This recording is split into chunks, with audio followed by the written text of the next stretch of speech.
It is November 4th, 2025, and guess what? The rats have taught themselves how to jump into the air, catch a bat, and eat its brains. This is Inverted World Live.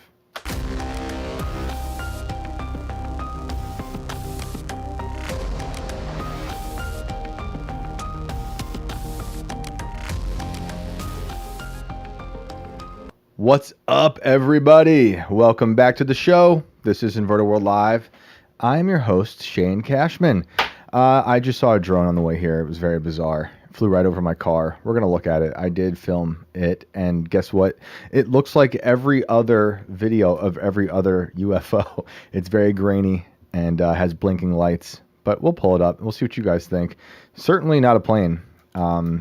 It was fun, but we're going to get the phone calls in about 30 minutes. If you want to call and share a story, something dark, something mysterious, something twisted, something about cryptids, aliens, demons, sleep paralysis, call us. We would like to hear your story. The link to call in is pinned in the chat on Rumble and YouTube. And we can't wait to hear from you guys. You could also talk about something we've discussed earlier in the show. We're going to talk about rats eating bats.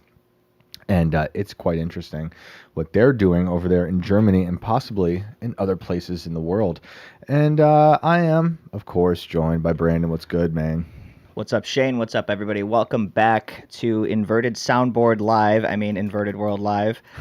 Thank you for bearing with us during last night's audacious audio catastrophes. We seem to have gotten things buttoned up, but again, if you guys hear anything, let me know in chat. We are actively working to make a better listening and watching experience for you viewers out there. So again, thanks for hanging out. It's time to get weird. Shane? Yep, and no guarantees. At any point, this studio could just implode. And that's that. So I want to say thank you and hello to everyone who's joining us now. Thank you to everyone who's joining us from IRL.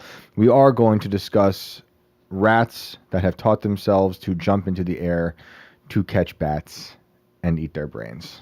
And there's video of it. I don't know if I sent you the video yet, but maybe you can try to find it on YouTube while I read from the article here. But, I was going to say, was there anything in the article that you sent? I don't know if they actually put the video in the article. I don't know why they didn't. I'll check it out. It's actually an incredible video. They have stills from the video, but I don't think they actually put the video in the article in the Smithsonian. Oh yeah, I see the stills here. Yeah, but if you can search on YouTube, rat eating bat should come right up. But this is where we're at, guys. The rats are snatching bats out of the air and eating them, and researchers got it on video. And this is in the Smithsonian Mag. The Smithsonian, also known for hiding the bones of the Nephilim.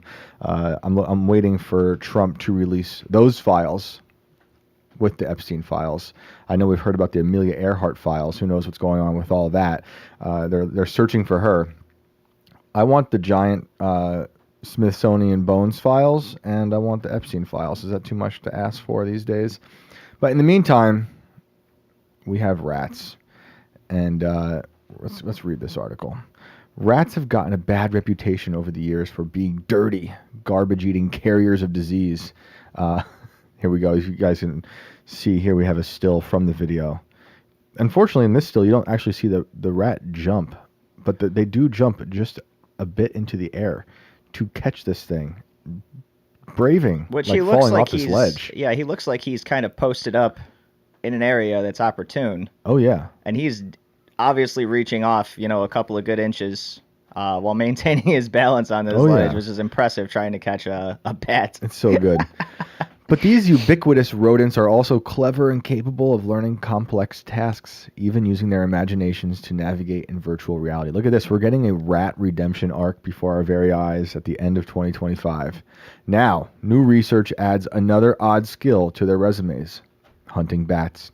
In a new study published in the journal Global Ecology and Conservation, scientists described the first ever observations of brown rats snatching bats out of the air, then chowing down. Here we have some more images. Are any of these, do you see them jumping? I don't see him leave the ground. He looks like he's kind of... my goodness. He's got himself braced there. Is he eating in that photo? That's awesome. The C still, and looks like F, he's going to town on this thing. I love it.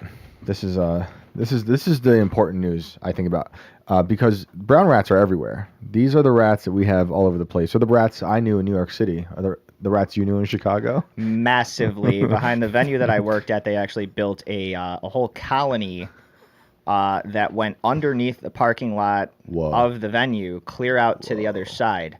And Holy I would park crap. in the back at night when I would Right. get there, come in through the back door. Right.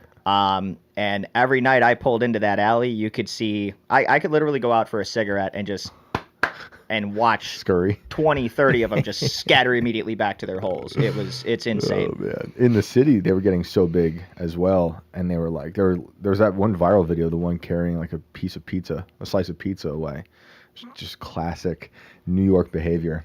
But the novel behavior is a remarkable example of the rodents' ability to make the most of their environment. The researchers write, but it may also spell bad news. The two species could be exchanging pathogens, interactions that could eventually trickle down to affect human health. I would say trickle up. It's like very Let's not forget condescending where to us. one, the Black Plague came from, and That is two, where disputed. supposedly COVID-19 came from. That is conspiracy theories. Those are disputed. They do. I mean, in the beginning, they did tell us that COVID started because someone was eating bat soup. I mean, there were also reports back in the day, a long time ago, when ships were the only way to get from one Yep. place to another, Yep. where people were falling ill on these ships several days into their travels, Oh, yeah. and the only thing noted on the ships were Rats. lots of rats. Didn't at some point I feel like there was an article written or some study written that said they're actually blaming the what kind of insect was it on the mouse, on the rat or the mouse. They were saying it was that, and the rats were carrying this insect that spread the disease. It's always something new, but the bat soup thing was ridiculous because right down the road was the Wuhan Center for Virology, and where they were actually doing gain of function research, and then they were telling us that we were crazy for thinking that perhaps this virus, this so-called virus, What's crazy escaped is there. bat soup is not the craziest thing that you've heard of them eating over there. Oh yeah, anyone? Can we get a pangolin out there? Anyone? That's the word of the night, guys. Pangolin. But okay, so it does spell bad news. That's interesting.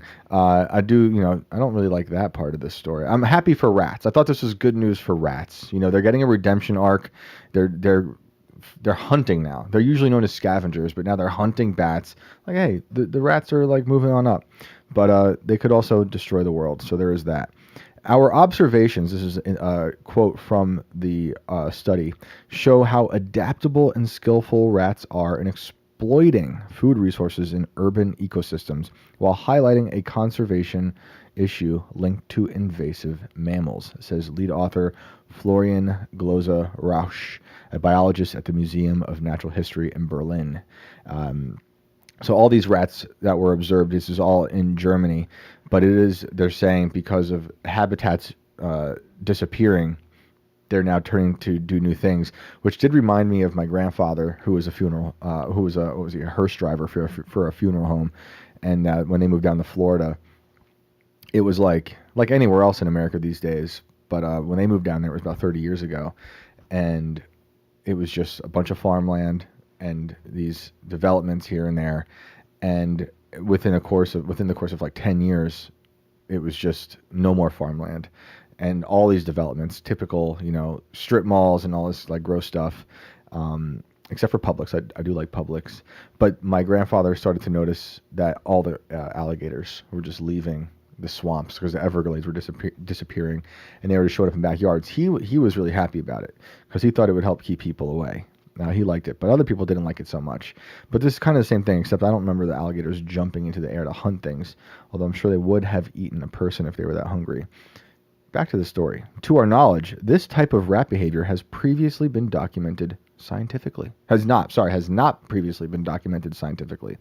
For the study, researchers focused on two major urban bat hibernation sites in northern Germany.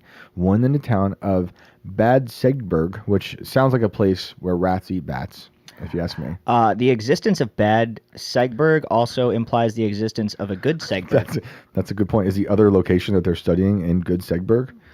It's a cave located near a busy open-air theater and is used as a winter roost by more than 30,000 bats. I'm not even Daubenton's bats, Myotis daubentoni. That sounds more Italian the way I said it. Take that, German bats. And Natter's bats. The Lundberg site, situated in a city park, consists of rock crevices used in the late summer and fall by swarms of both those bats, along with a handful of other Myotis species. Scientists use infrared cameras and thermal imaging devices to investigate the sites during periods of high bat activity between 2020 and 2024. At the Bad Segbert site, I really do think that's hilarious that there's definitely a good one. There has to be. And maybe the bats are eating the rats there. The camera captured crystal clear footage of brown rats hunting bats. They used two distinct strategies. Some of the rodents snuck up on stationary bats that had landed or were resting, while others, and this is my favorite, pounced on bats as they flew through the air. Rats were frequently observed patrolling the landing platform at the cave entrance. It's a great sentence, according to the researchers. They were standing upright on their hind legs, using their tails for balance and raising their forelegs to intercept flying bats. Individuals were documented capturing bats midair, killing them immediately with a bite and dragging them away. I mean, everyone thinks bats are vampires, but now rats might be vampires. The kills occurred in the darkness of night. Rats have poor eyesight, so the scientists suspect the rodents detected the bats by feeling them with their whiskers or by sensing the air currents from the bat's wings. Very snake-like instincts. And it's also interesting that bats have earned the reputation of being the flying rat.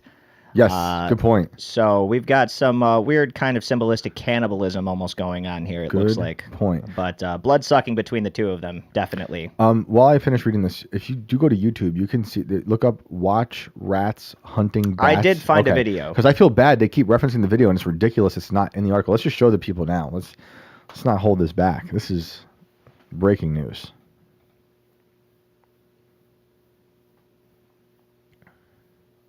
All right. He's looking around with his whiskers. He's like, I need to eat this bat brain. He's looking at the camera. He's like, welcome to Inverted World Live. Today we are eating bats. That'd be awesome. Okay, he doesn't. I thought he'd jump more. He kind of just leans over a lot. This is a pretty damn good scoop, though. It is. And it's good to note that these things are massive in comparison to the size of these bats, actually. Bats kind of look big, but you can see how small this thing looks once he gets it in his hands and in his jaws. He's kind of just got this thing. Look at the back claws hanging on there for dear life while he's munching down that bat rat brain. Like a squirrel using its tail for leverage. You see he's got it wrapped around that area there. Mm-hmm. We could just do a whole show where we do commentary on rats eating bats. It'd be like UFC. But look at him crawling away with just it. Take this thing and just whips out. Bat never saw it coming. Look at this. Here we go. Here's another one. Oh. Sneak it down. Ooh, yep, so that's fast. another one. This is what happens when humanity experiments on rats for so long. They're rising up. They're rising up, and we should all be careful. Well, I think in regular terminology here, this is also just a stage of evolution. We're watching a species that has learned how to hunt something it's never been known to eat before. Yeah. And doing it successfully. Yeah. So I don't believe in old school evolution, but I do believe in short term, more like adaptation stuff. And when you do take away animals' habitats, they're bound to do new things. And this is one of those things. It's product of your environment, man. Yeah. And it's impressive. I mean, we've done some pretty bad things to the rats. So the rats are rising up. So in the study, they said they found 13 confirmed kills, but they think there's way more because clearly they're not capturing every single time this is happening. 13 confirmed kills. That is a quote in the article. I love that. 13 confirmed. And I also was curious if it's just one rat, is there multiple rats? Is there just one rat who's learned this? I mean, with them implying that multiple of these were seen patrolling these kind of walkways. Yeah. I would think that by now more than one rat has caught on. I think so. Is it the crow that taught themselves how to crack nuts open by dropping them over the intersections? Have you seen this? No. So the crow or the raven, I'm pretty sure it's the crow, but they observed, I think it started in China, at least when they first started getting it on video, crows couldn't open up, maybe they could open up these nuts, but they found it easier to drop them at intersections, have cars drive over them, crush them, and then open it up. Ladies and gentlemen, Shane just said D's nuts live on air. That's amazing. Okay. Amazing. I'm so proud of myself. Crack D's nuts. I'm so proud of myself. Can we just take a moment of silence for that, guys? That was incredible. Okay, we did it. We did it, guys. You were here for it. It's hilarious. Yeah, it's gross. And they, once one learned how to do it, they were all doing it. They were all like, oh, we just drop them on into the intersection, and here we go. So that's another one of those, like, habitats changed, and they've adapted. Crows, I believe, also remember your face, and they'll, if they don't like you, like they'll like hunt you down, and they'll like scream at you. I mean, bees and wasps are known to do that too. I don't know if I can't remember if it's based off scent. Might be, yeah, with them or scents. what it is, but they know when something is messed with a hive. Like when I was I did landscaping in Chicago for a while, and I remember we were doing a cleanup on one particular house, and I went past one of the garden beds with a leaf blower that I was clearing out and hit kind of an underground nest, and immediately was attacked by a handful of these things, and just started feeling myself getting stung in multiple places. Terrible. And I looked down and I'm covered in these things, and the next thing I know, I've got my buddies trying to get them off of me. I'm trying to throw them off. My ass is running halfway down the street trying to get clear of these things. That's terrible. And before I turn into Macaulay Culkin from My Girl. And they start attacking them. So now these guys trying to help me, they've waged a full-on war, which obviously ended in us completely murdering the entire hive. Yeah, but you have to. It's crazy. When they sense a threat, they radio that stuff to each other very quickly, and they mobilize. And they do not fuck around. It is scary. It is always creepy to me how the crows do remember faces. There's another video of that, like people wearing masks, and they were taunting crows, I think, and the crows remembered it and they didn't like it. They're so smart. Crows and ravens are very smart birds. Don't mess with them. And obviously don't mess with rats now, because they will eat you. That's next. Do you know about the Rat Utopia study? Back in, I want to say the 60s, maybe earlier, 50s, this scientist who was studying population density and population collapse made these things called rat utopias. And he would fill them. Well, there was rat ones and mouse ones, but he would fill them. John C. Calhoun, I think his name was. He filled them with mice or rats, and watched the population grow. And all the time, at a certain point, when the population got so dense, the population would begin to collapse. And he had these things that he would observe in them. So it was in I think it was called the Universe 25 for one of these utopias. He called them the beautiful ones. And at a certain point, when the population gets so big, one of these things that was happening, the beautiful ones would emerge in these rodents, and they would stop doing things that all the other ones would do. They would groom themselves all day and become like asexual. Kind of like, I think of them as like today's influencers, just like selfies all the time. I was going to say that's very comparable to the human species. Oh, it's very. There's people will disagree with if we can look at a mouse and a rat and glean anything from that to learn about ourselves. But it is interesting, because the other thing that was happening in those utopias, I love that he calls them utopias, it's a sick joke, but the mothers would start to eat their young, and it would just turn violent, and then after a certain point they all just start dying off. So the rats didn't like that, and they're rising. But that's I just want to make sure you guys were aware of what's going on in the rat world right now. Lots of rat news. We also, we got rats on the loose that are jumping, eating bats. And I was looking for the part where it says they eat the brains. That must have been another article. It'd be interesting to see if later on in this evolutionary period, rats develop a sonar technique, kind of like bats do, from eating the bats. Then they grow wings, and then they become bats. And that's how bats happen. Dun, dun, dun. I told you guys, I am a scientist. You're watching science in real time. You question science, you question me. I am the Fauci of rat-bat evolution. Thank you, and you're welcome. Did you see a lot of random things in other news today? Dick Cheney passed away for the 5th time. For the 5th time. So that's oh man, yeah, dude, he's so evil. I saw. I tweeted out that Dick Cheney, austere religious scholar, dies at 84. I did see that actually. I'll never earlier. forget the Washington Post doing that for that terrorist. That's what they called him. I'm like, honestly, Cheney is just as bad as that terrorist. He is. Yeah, you saw this quote going on all day. The architect of the war on terror. But that's true. He was a grim reaper and an evil man, and he has the blood of so many of our men and women on his hands. And yes, we also did have a UPS plane that did crash, I believe in Kentucky. Was it Louisville? Yeah. And this thing reportedly crashed into it was a refinement center or area. Yeah. I can't, what the hell was it? Like petroleum. It was petroleum. Yeah. Petroleum refinement area. Causing a massive explosion and a fire, and what has prompted, I believe, a 30-mile shelter in place surrounding the crash site. Dude. So who knows insane. what kind of shit is in the air right now. If you guys are in that area, keep yourselves safe, keep yourselves contained, keep Seriously. your windows shut. Seriously. We have no idea what is in the air after a thing like that. Plus, we also don't know what was on the plane. I believe someone confirmed 3 dead and death toll expected to rise in that situation. Horrible. I think 11 plus maybe injured. So some more crazy news there. And yeah, the list goes on.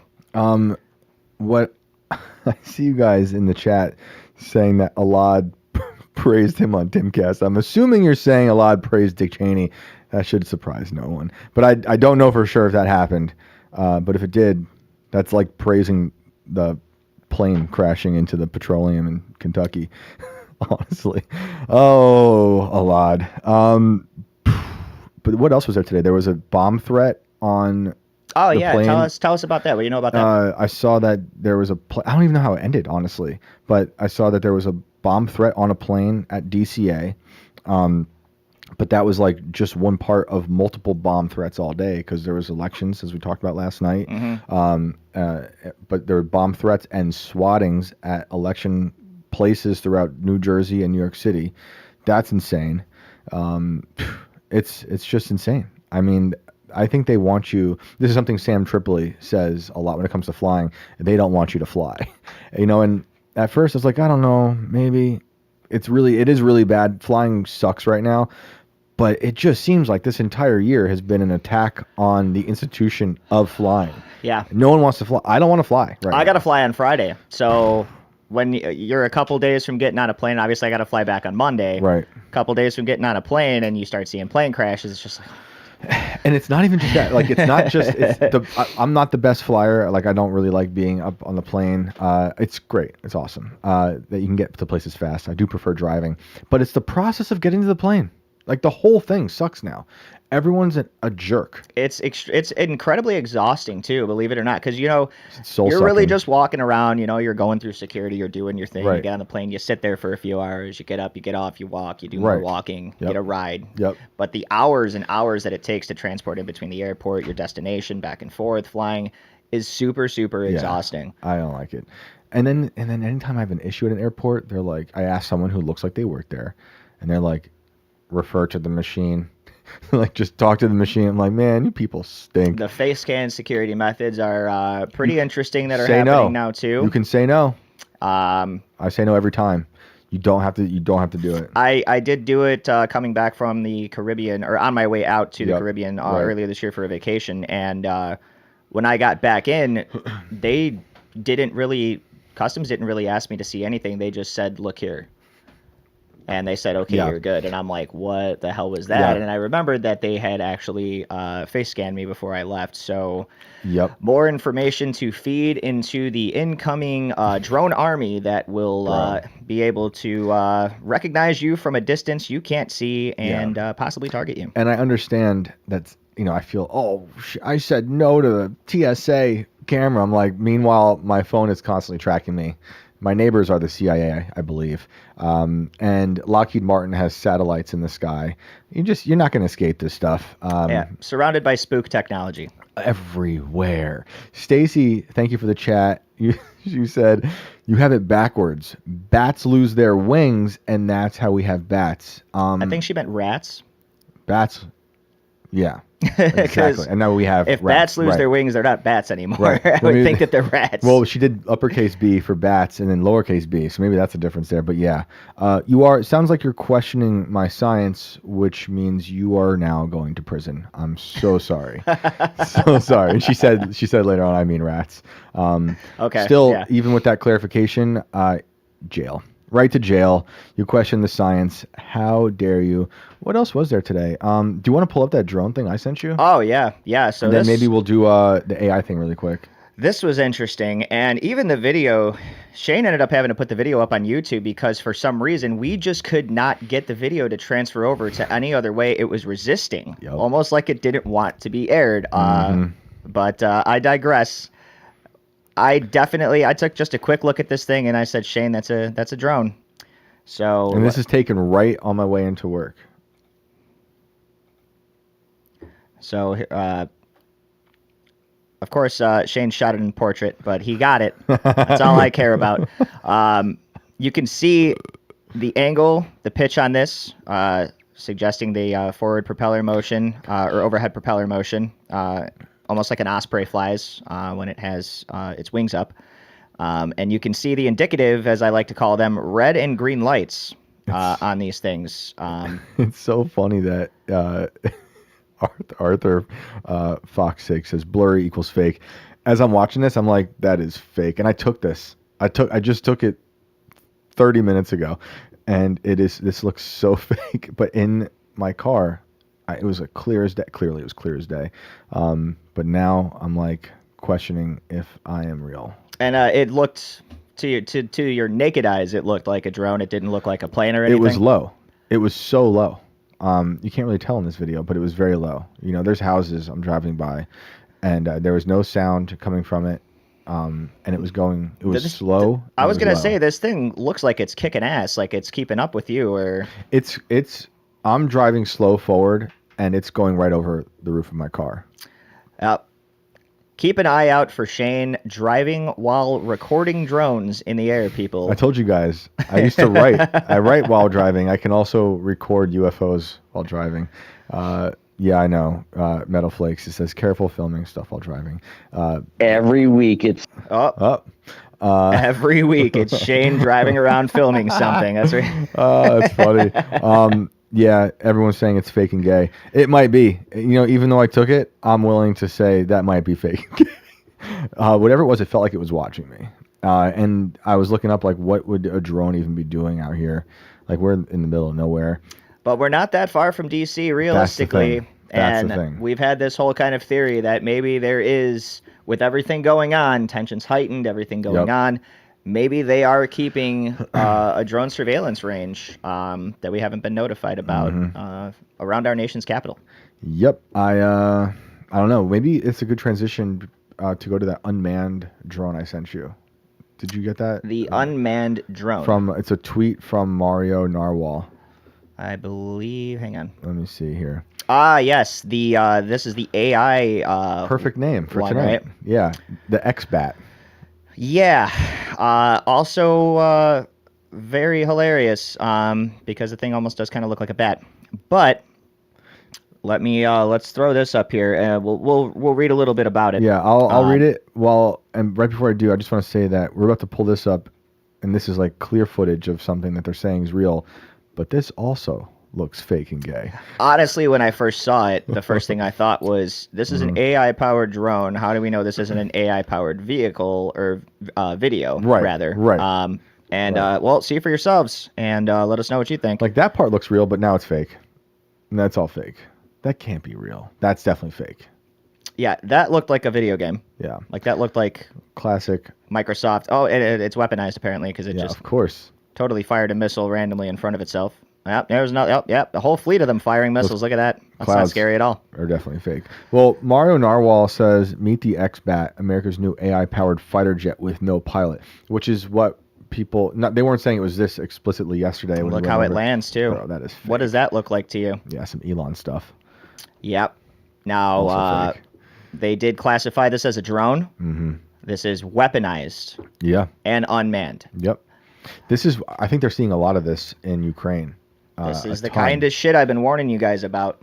And seriously, when I worked at the auction gallery as a furniture mover, I don't know I think I've said this before, but we would get all these prayer rugs from the Middle East and like Afghanistan. And these prayer rugs, we noticed a lot of them over the years, the stitching around the edges of them had drones in them. And we were told it was because their skies are just constantly filled with drones. So it's not like I don't think they're praying to them, but it's something that they're maybe praying against because they're just so used to the drone surveillance and drone bombings. A couple quick chats from Rumble here. Oh, yeah. Alonzo Musk says, wasn't there a shitty movie about this going badly? Was that Broken Arrow? Might be. Or that was a while ago, so maybe I think That's that was more like Travolta. the stealth bomber thing with Christian Slater and Travolta. Mm-hmm. Username says, that thing looks cool. Well, till it's killing you. Yeah. Black Guitar 14 says, is that what crashed by Area 51? Yeah, they were saying it was unmanned. That was some of the reports said it was an unmanned drone, perhaps. Very possible. And now all of a sudden they're unleashing this information on us. Yeah. Maybe to stay ahead of the narrative. Who knows? Exactly. But don't forget, they brought in debris, that's right. allegedly, They scattered. to scatter with this stuff. Well, that is what the spokesperson from the Creech Air Force Base out there said. And whether or not that's true, we don't know. I also see Black Guitar 14 saying the beautiful ones was the Rat Utopia. Yeah, they were part of the Rat Utopia. And Cheeb 34 said behavioral sink 50s, 60s. That's what they were. That's their John C. Calhoun talking about population collapse, behavioral sink. There's somewhere on this channel from 4 years ago is a narrated essay about the Rat Utopias. I think it's called The Beautiful Ones in Universe 25. That is it feels like a long time. It feels like 1,000 years ago.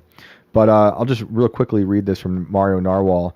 Shield AI just unveiled the X-Bat, a next-gen fighter jet that flies itself, takes off like a helicopter, and doesn't need a runway. And now, you gotta love this. It's powered by Hive Mind. That doesn't sound dystopian. They're Hive Mind. Yeah, it's an egregore drone.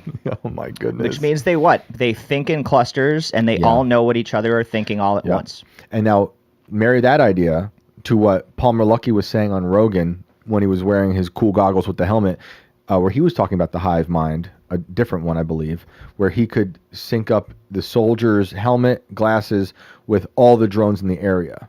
It's a crazy thing to consider. And let's go back to just a few minutes ago when I was talking about how bees are able to all know and attack at once. Imagine these things all knowing and identifying an enemy at the same time. They all turn their sights on it and boom. Great point. And then imagine when they use this against domestic people, the people here in this country. Like Biden literally said out loud half the country were domestic terrorists. It's not entirely possible that he let half of the domestic terrorists into the country during his presidency, is it? Yeah, that's totally true. That was an invasion. But then it's funny, though, thinking about Obama, the border, Biden. Obama was known as the deporter-in-chief, and they forget about that. And also, we can't forget about, not to get too crazy into this stuff, but he was the one who built the cage. He didn't. Well, no. You know what? I'm going to say it. Obama, with his bare hands, built the cages that the kids were in at the border. Fact check me, Snopes. And but his administration did, on his last year in office, drop 3 bombs every hour, every day for that whole year. So you can imagine that amount of money and death that was done by Obama in his last term, which then makes you think about why maybe they were stitching those drones on those prayer rugs. It's insane. But anyway, this thing can fly 2,000 miles and reach 50,000 feet and pack missiles. It's built for combat. And also, Mario Narwhal, whatever his name is, I think all this is written by AI. And there is a Mario, and I think he might be real. He has been here. But he also has like a team of people doing this, and they're all using AI. And I also think he perhaps is a propagandist for Elon. But Is anyway, it Narwhal or Nawfal? It's Nawfal, but I say Narwhal. I was like, if his last name is Narwhal, why should I believe he's real at all? Exactly. Well, narwhals are real, allegedly. If you believe in that sort of thing. That's right. That's something for the merch right there, actually. The X-Bat reflects a fast-growing trend in warfare, AI-driven drones taking the lead. In Ukraine, drones have become central to modern combat, shifting the way battles are fought. drone expert and senior aviation lecturer at UNSW, Canberra, Alexandra Malloy. Say that 10 times fast. Alexandra. Yeah, now it makes sense how you say it. What we see from the war in Ukraine and the Middle East, they are tactically, operationally, and strategically absolutely important weapons. Okay, lady, I get it. But I also think once we start to really outsource all the death machines to the robots, all the death to the robots, the forever wars will be just infinite. I like where this is going. Go ahead and continue this. We have seen a lack of those systems from the U.S., and particularly, we have not really seen the presence of many American companies in the real Why do we think that is? Next sentence is a big one. The U.S. government is now racing to catch up. Are they, though? Yeah. Let's think about a time when we've been dead last at anything that, aside from, most incarcerated citizens per capita. Yeah. Health, maybe. Things like that. But when have we ever failed to meet or get ahead of the pack when it comes to military spending? That's good. Yeah, well, spending, okay, that's different. I thought you were going with innovation. Well, it ties into we do have innovation. The budget, because we can only push as much as we can spend, right? Yeah. But this also, I think, ramps into what I am always talking about how we've got this technology, but we don't want anyone to know and we're not showing it. So this could be a scenario where we have successfully pulled the wool over the eyes of the rest of the world, and they think we don't have this, but that's what we want them to believe. And they've really been ramping up the war propaganda, Department of War, and as someone I've studied Teddy Roosevelt for years, and I understand, the need to show strength and hopefully not have to use it. But I also understand human nature and that war is inevitable and it sucks. But I'd ideally like to be an isolationist. But unfortunately, these things do come to destroy you at some point. Imagine warheads attached to these things. Dude, yeah. Imagine smaller warheads attached to these things. Imagine 5 warheads attached to one of them. Well, 10 planes with a warhead each. And these things can dive bomb. I mean... Yep. I'm just going to read the last quote here, or the last paragraph. It's backed by $5.3 billion in funding and a nudge from Trump's drone dominance order. Shield AI says it's building the future of war. So that then is part of that Hegseth video I talked about that you guys have probably seen from like a month ago, when I think they're playing like a Metallica song and he's surrounded by drones. But the drone thing is ramping up. Dude, that one above there, Shield AI is aiming to disrupt the defense giants and already landed a $200 million Coast Guard deal. Yep. So they're already buying this stuff. Yep. And aside from there's the government funding right there that I was talking about, $5.3 billion in funding. Yeah. So it's not just AI. Many people in the comments here are pointing to Skynet, but you can imagine how easily that'll be. If the hive mind is all connected, imagine how that'll go. Whether it turns on us because it becomes super intelligent, if that's a possibility, or it's been hacked, it's going to get even crazier out there. Imagine Dick Cheney in charge of this Skynet. Okay. Stacy's in here with another one. I live near Stennis Naval Air Station in Mississippi on the edge of their practice flight pattern. On the way home from work at night, I'd see military drones in flight. No sounds. Green and red, non-flashing lights. Crazy. Telling you, man, those lights are indicative. Yep. It's going to get weirder. We're about to be 1 year out from the anniversary of the drone invasion in New Jersey. I remember people were freaking out about that. And now it's just like, oh yeah, drones shut down military air bases in Switzerland. Totally, whatever. I think it's going to get much, much weirder, much quicker. Black Guitar says $5.3 billion is a lot less money than I would expect, but at the same time, it's still a lot of money. Yeah. But that just goes to show you how this is becoming normalized. The amount of money that we are spending on military technology like this, it doesn't surprise us that we've dumped $5 billion into this, but also that we still have a massive deficit. Yep. And like I always say, Trump's second day in office, Trump 2.0, $500 billion they put together for OpenAI, for Oracle, for these AI companies to help build their data centers. This is the future. I am opposed to it. I love technology. I was just talking today to this awesome guy who's a piano tuner, and talking about the piano. It's like a perfect piece of technology. The piano itself has like really not changed all that much since it was invented. Yamaha's tried to change it up a bit, but like thinking of the old brands like the I forget, Mason something or other, or the Steinway.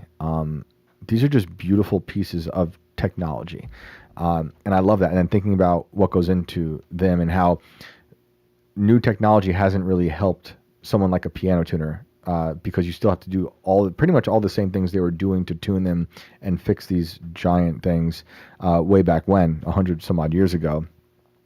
There's certain tuners you can use and certain technology for sure to help actually get the notes right and tune it. But in terms of taking it apart, restringing it, I mean, it's fascinating. I love that stuff. Metal Flake says, I'm telling you, the military drones don't blink because counter snipers know that they're drones. I absolutely 100% agree. The ones that we see here are for FAA regulations for sure, because they're flying in our country and they haven't started hunting civilians that we know of yet, at least American population. But the drones that do come for people in war, you will not hear them. You will not see them. Yeah. You won't even know that they've got you, and you will be gone. Yep, it is true. It is true. Well, let's get to some callers. All right. Guys, we'd love to hear from you. We'll get to as many as we can. We're here till midnight. You can talk about this stuff. You can talk about anything else. Anything strange, weird, whatever. There's no theme other than let's get into the weird, the dark, the mysterious, anything crazy. You got rats in your backyard jumping up eating bats, give us a call.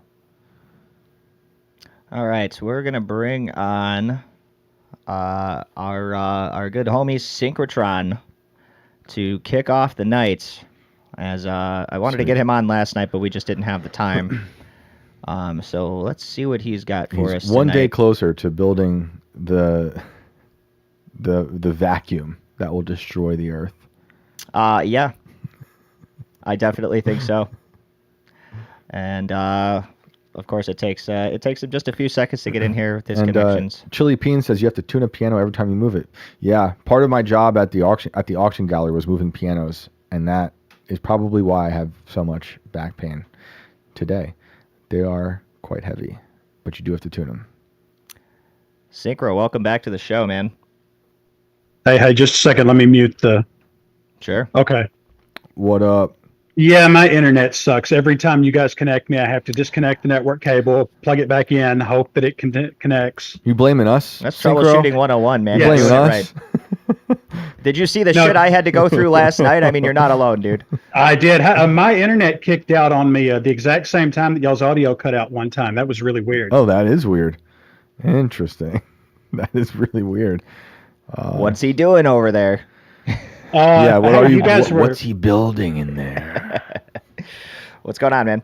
You guys were talking about Elod, so I've got some dirt on Elod. I've got the truth about him. Let's go. Oh gosh. Elod is just Dale backwards. This guy's name is just Dale, and he's trying to sound sophisticated. It's Dale with two A's too, so it's like Dale. Oh, I didn't realize it was two A's. Well, I believe there's two A's in his name. Depends where you look. Yeah, sometimes it's got one, sometimes it's two. And Dale. someone got the Tom Waits reference.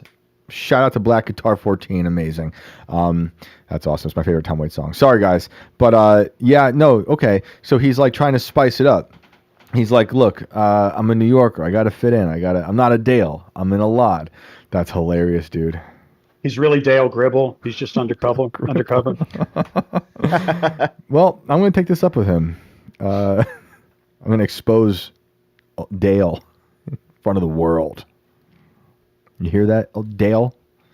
If he's still on after show, I believe. All right. Well, we should grab him like the rats grab those bats on his way out of the can and just suck him up here and get him on. that'd be funny. I hear that rat's real name was Ozzy Osbourne. Ooh. Wow. Very, Very good. Nice. Very well done, sir. I didn't even think of that. I love that. That's amazing. I don't know if you heard that one time we had a caller who called in and claimed to know the people who brought that bat to that show. That was a crazy one. It's hard to confirm these things. Yeah, But and he was certain. the internet said otherwise, but he was like, Yeah. that dude was super positive. Yeah. But we know that multiple bats were thrown on stage at multiple concerts. So who knows? is Maybe true. he wasn't lying. Synchro, what else is going on? All right, so I wanted to finish up my topic on the Galactic Federation. Actually, I've got so much in this script, I might not get it all done on this call in. All right, let's hear do it. your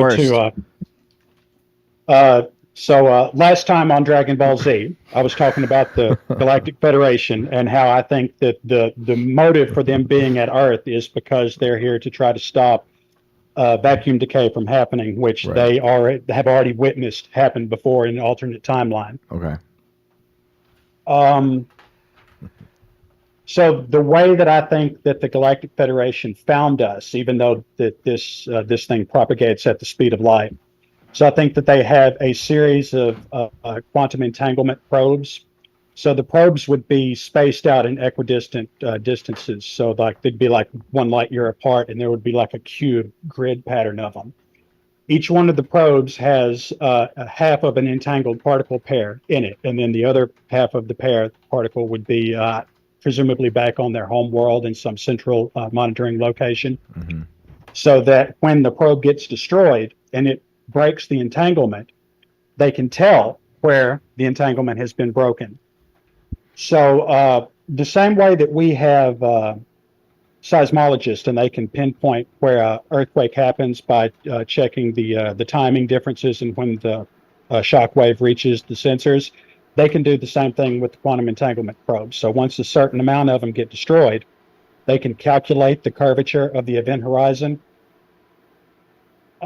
Once they've calculated the curvature of the event horizon, they can make a sphere and they can overlay that onto a star map.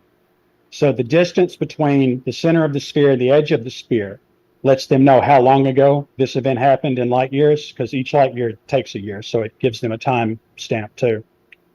Also, it gives them, it shows them at the center where it came from. So it gives them 4-dimensional coordinates. It gives them the W, the X, the Y, and the Z, the place and the time that it came from. And I think that's how they've actually found us here at Earth. So it's like quantum archaeology between dimensions to pinpoint where the issue happened. For those who don't know, I saw someone said you're episodic, which is great. For those who don't know, where are you getting this information from? How is it coming to you? So I had a dream about this in around about 1997. I had a dream that I had built a doomsday device that would focus an immense amount of energy on one small location of space and then would destroy the universe with a sphere of nothing that would spread in all directions at the speed of light. I find out about 20 years later that Stephen Hawking and other major physicists have actually theorized this and have been publishing articles about it. So I'm like, well, holy shit, that's a really weird thing to happen to hear Stephen Hawking, explaining my dreams in detail. Mm-hmm. So I've kind of been obsessed about this ever since then, since I found out in 2017. So I've spent a lot of time looking into all of this. Yeah. So Synchro is the MLK Jr. of vacuum decay. He had a dream. And Pretty now we're much. sharing it. Pretty much. Somebody's mentioning that it's Halo, and the Halo game is based on this because the rings are exactly the same size that they predict that it would take the particle collider to actually cause this. So, and the Covenant trying to they flipped the script in the game. The Covenant is trying to get to the rings to cause it, and humanity is trying to stop it. But I think that's actually the inverse. I think that the aliens are trying to stop us, and these satanic tech bros and their AI are trying to actually cause it. Well, Bungie definitely couldn't make the Earthlings the anti-hero of the game, right? It's not going to sell too many copies. Right. Yeah. Interesting. You think, Kind of like in the new Infinity War, how Thanos, they couldn't have him kill all life because that's what he wanted to do in the comics, because then the movie would have just been over then. They had to dial it back to half. Once they got into the endgame scenario and he found out what had happened, that is actually the plan that he wanted to take. By the end of the movie, he wanted to eradicate all life, according to him, down to the last atom, and then rebuild it from scratch, because I believe he said anything that knows what was will not be able to comprehend what's possible. Something along those lines. Not a direct quote. I fucked that up for sure, but it was something along those lines. So yeah, he did get there, which is also crazy. Okay. I remember that part. I thought he just wanted to wipe their memories, though. But my short-term memory's really bad. He must have got to it. Synchro, I'm going to recommend a book real quick to you and to everyone else if you haven't seen this yet. But have you seen If Anyone Builds It, Everyone Dies? I have seen that. Ooh, I just started it yesterday. It's pretty wild. For anyone who cares about what we're talking about in terms of not so much what you're saying with vacuum decay, but the AI stuff and the tech bros and the future they have in mind for all of us, this book is pretty wild. Highly recommend so far. Yeah, I've seen that video pop up on my YouTube feed, and every time I see the title, I'm like, "Yep, that's a Halo array." Yeah, it's pretty scary stuff, and they're getting to the super intelligent AI aspect of everything as well. And Brandon, with what you were just saying, it reminded me of there's a guy who's running for governor in California. He's ran for president before. Zoltan Istvan. Anyone out there know about this guy? Yeah, that's right. That's right. You did it. Zoltan. He is the leader of the Transhumanist Party. He's run for president. I believe he's running for governor now. But you said something about like destroying it and remaking it. He kind of has a very similar quote, but it's about basically replacing everything in nature with technology. He's Dr. Robotnik. Yeah, like literally, that's what Dr. Robotnik wants to do. Exactly. That's exactly right. He wants to, and he says it because he's like, we're going to save humanity that way. It's the classic tech bro, situation. I'm going to destroy everything, but it's for your own good. I swear. It's ridiculous, but yeah. Yeah, there's a lot of that going around. At some point, we'll get into a deeper Zoltan Istvan episode. Dude is wild. But anyway, what else did you have to say, Synchro? Okay, so I think that AI might actually be causing this. I have a theory that AI is the first half of the Great Filter. I had mentioned last week that I think that AI is a species and that we're not creating it. We're discovering artificial intelligence, that it already exists and that it has probably been discovered by other species before.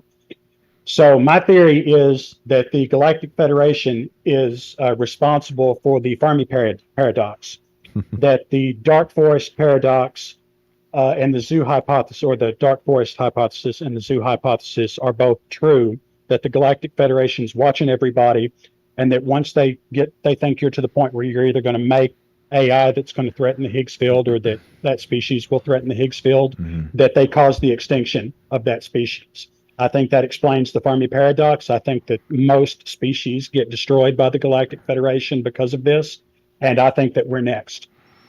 How far away? So how far away, I don't know. I actually ran this by Grok last week, and I didn't prompt it to tell me if it thought that this was likely or not. It just offered this up. It says that it thinks that this theory is more likely than all the other contact theories, because like hydrogen and oxygen are two of the most common elements in the universe, and there's water on every solar system at the edge of the ice horizon. And we've seen less than 1% of our galaxy. So there's almost certainly thousands of habitable planets in our galaxy alone. They've all got water. So there's really nothing special about Earth other than the fact that we're here. Well, I'll disagree with that part. I think we're very special.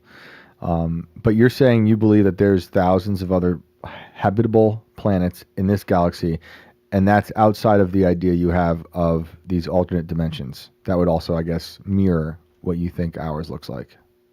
Yeah, well, just in our solar system alone, there's 2 planets that are inside of kind of the Goldilocks zone. Mars lost its atmosphere because it lost its magnetic field. But there's, like I said, there's 2 planets that we could inhabit just in this solar system. What are the odds of that? Yeah. Yeah, you heard Elon's theory on how to make it livable for humans? Probably something about nukes to restart the core. Yeah, that's exactly right. He's going to drop thermonuclear bombs on the poles to to get it ready. Speaking of poll, we might have to create one for this question I'm about to ask. But so, Synchro, do you believe in the theory of a multiverse? Oh, absolutely. There's a physicist who's my favorite current living physicist. His name is Max Tegmark. He has a theory called the ultimate ensemble theory that kind of plays off of the Pythagorean theorem that every mathematically possible universe does exist, and that the universe isn't described by math. The universe is inherently math, and the underlying math of the universe is what creates particles and physics. And it's kind of like every video game, the CPU actually runs the universe of the game, and the GPU just renders the polygons and makes it visible. So the GPU would be like the particle side, and the CPU would be like the quantum side. How do you feel about that, Brandon? I mean, I can't knock it.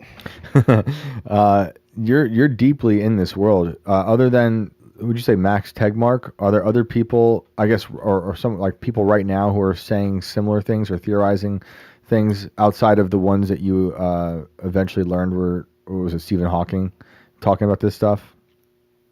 Well, Stephen Hawking was talking more about quantum theory and black holes. No, Tegmark is really the only major physicist that I know of that is kind of pro sim theory. But to go in a little bit more on detail on that, I have personally believed in sim theory since before the term was coined, or at least before I heard it, since before the Matrix even. By the time the Matrix was released, that was old news to me. So you think we're in a simulation?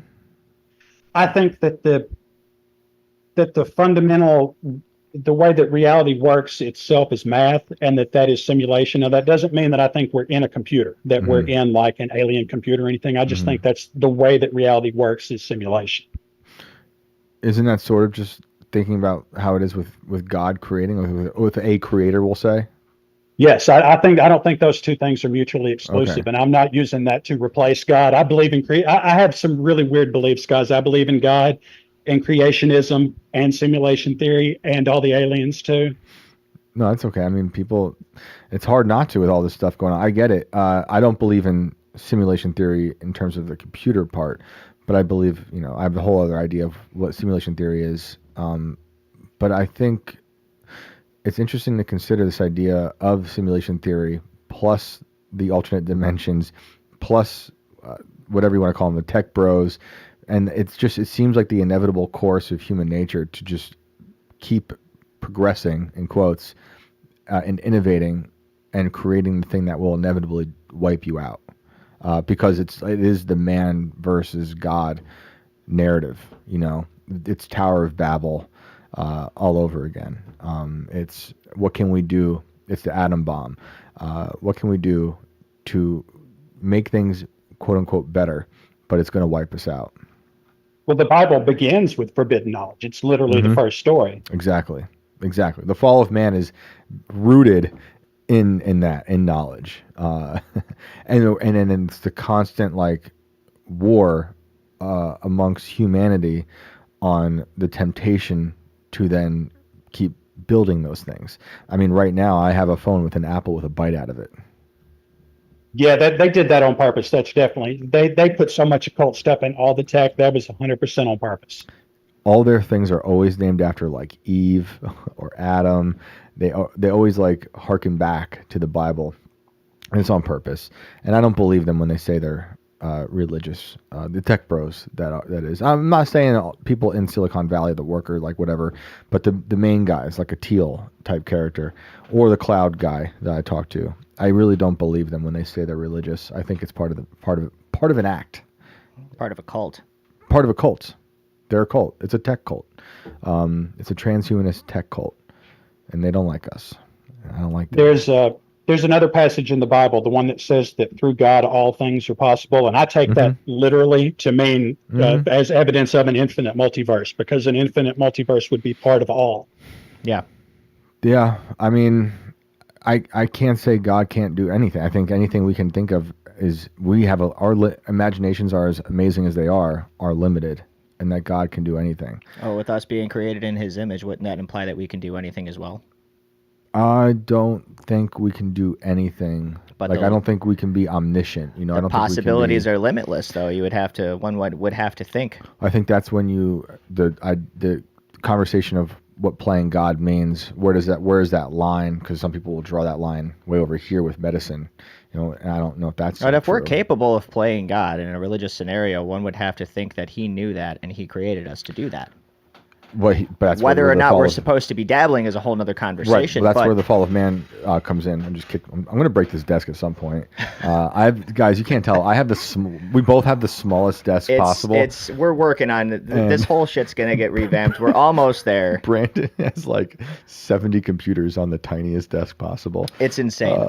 But anyway, I mean, that's the fall of man. I mean, it is about the temptation to have the knowledge of God, and then they do it, and then I mean. That's the whole thing, and then it's constantly going back of like humans trying to outdo God, be better, falling to temptation, and then all this tech stuff that Synchro's talking about, all the stuff we always talk about with AI, Silicon Valley, Teal, Lucky, Cloudman, all that stuff. It's their attempt to actually play God to build omniscience, right? Like we can't be omniscient.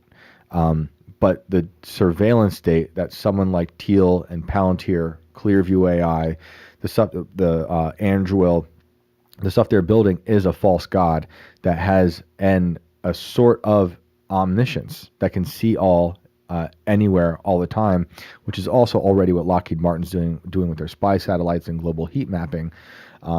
So yeah, that to me is like really playing God, and it's an attempt to play God, and it's not good, and there will be there's massive consequences for that.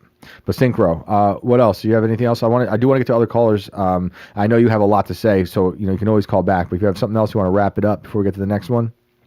Two small other things. Go for it. First off, Palantir is actually from the Lord of the Rings. That's it's right. One of the seer stones or something to do with that. So yeah, again, that's not necessarily a cult, but they're still kind of going into weird places.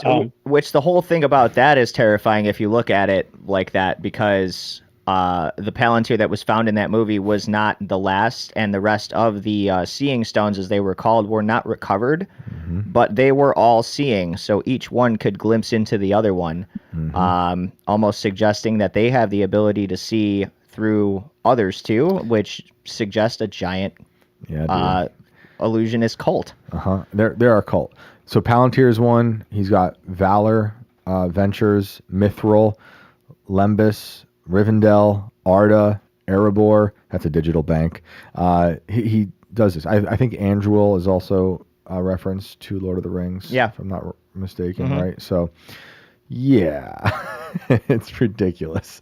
I just think these people are ridiculous. And what was the other point, Synchro? The last thing I wanted to mention was David Parker from chat mentioned that the first Macintosh computer was sold for $666.66. Yes, this is true. What in the hell? This is true. Literally. It's true. Dude, they do these things openly. They do. They hide in plain sight. Yep. It's like, Santa is an anagram of Satan if you That's just right. move the N to the end. Yep. And like he's this big red guy who's taken over the major Christian holiday. Like, come on. Yep. Peter Thiel is the reptile. The reptile, yep. Big red lobster, man. Yep. Clint Eastwood's name is an anagram of Old West action. Like, No. crazy. Oh my yes, goodness. That's hilarious. Yeah, I mean that's where you get into the simulation stuff. Like, what is up with this? It's like crazy. why did Anthony Weiner sending dick pics? Like, come on, people. This is ridiculous. Oh, his optics were terrible on that. Terrible. Absolutely terrible. All right, man. Dude, always please call back. We love hearing from you, and we'll talk soon. Will do. The next time I call in, I'm going to talk about what I think the Federation's actually doing on Earth right now, because I've got some insights onto that too. Sick. Can't wait. Awesome, man. We appreciate it. Thanks, Secro. All right, see you guys. See ya. Later. Yeah, it's crazy. Yeah, I see you out there talking about 33. We see that number pop up. It was, why did Cash Patel have to say it took 33 hours to find Tyler Robinson? And he corrected himself too. I think he said 34. I mean, 33 hours. Like, dude, I hate these symbolic gestures from the cult. Which Alex pointed out that the Halloween show is episode 133. I know. I was a little uneasy. I was almost being in my head. I was like, should we do the hotel thing where they just skip the 13th floor altogether, like it doesn't exist, and just go to 130? I definitely thought about it. Then I'm like, I definitely thought about it, then but that's bringing more that would have attention to also it. suggested conspiracy, I yeah. know. Which this I was know. just one of those stupid accidents where everything just lined up, and we couldn't help but look at each other that day, like, what the hell? Really? It had to We be did that one. not plan It that. had to be that one. I know. Someone asked a question here I wanted to address before we get to the next caller. Alonzo Musk says, does Shane think the clouds China make from steam are real or fake? Well, they're fake. I mean, they look like clouds. Things rise up. That's just one part of the fake cloud hierarchy. Have you ever seen a sticker on something that says "Made in China"? That's amazing. There's your answer right there. Yeah, so true. It would be funny if the clouds were actually carrying those stickers too. I think many are. But yeah, I think you see all these factories pumping up stuff into the atmosphere. Those become clouds. But that's just one part, Stay tuned. One day I'll make a cloud documentary. That's my dream. I'm going to make a cloud documentary one day. Make my mom proud. One day. Well, who do we got next? The old doxing cloud doc. Yep. I see a lot of new names in here tonight, so we're going to try to get to as many of you as possible. And, of course, I will try to get to some of the old names, too. We'll see how it goes. We got already less than an hour. Time is flying, so let's move on. Fenrir has been making a big stinking chat here about getting on the show tonight, so All right. let's bring him on. And not because you said you liked my hat. Flattery will get you everywhere with me, but not tonight, sir. It is just your time. So if you could do me a favor, unmute your mic and say what's up. You are on Inverted World Live. All right. Has been making a big stinking chat here like on the show. I love I that. love hearing myself back. It's the best. Because you said you Hang on 1 second. Black Guitar says team up with Matt Walsh to make the cloud Got documentary. it. What is a cloud? What's up, man? Hey, how are you? Good. Good. What's Welcome going to on? the show, man. Yeah. So just to go off the last guy's point, with Saint Nicholas and Santa Claus, Mm-hmm. I'm sure you guys already know that Saint Nicholas is a Catholic saint, Mm-hmm. and he got bastardized by the paganists for Santa Claus. So he had his point right, like about 80%. So Right. But he got hallmarked. They hallmarked him. yeah, They took him and they turned him into something grotesque, like they always do, to yeah, water it down. yeah, exactly. Just like they did with the rainbow.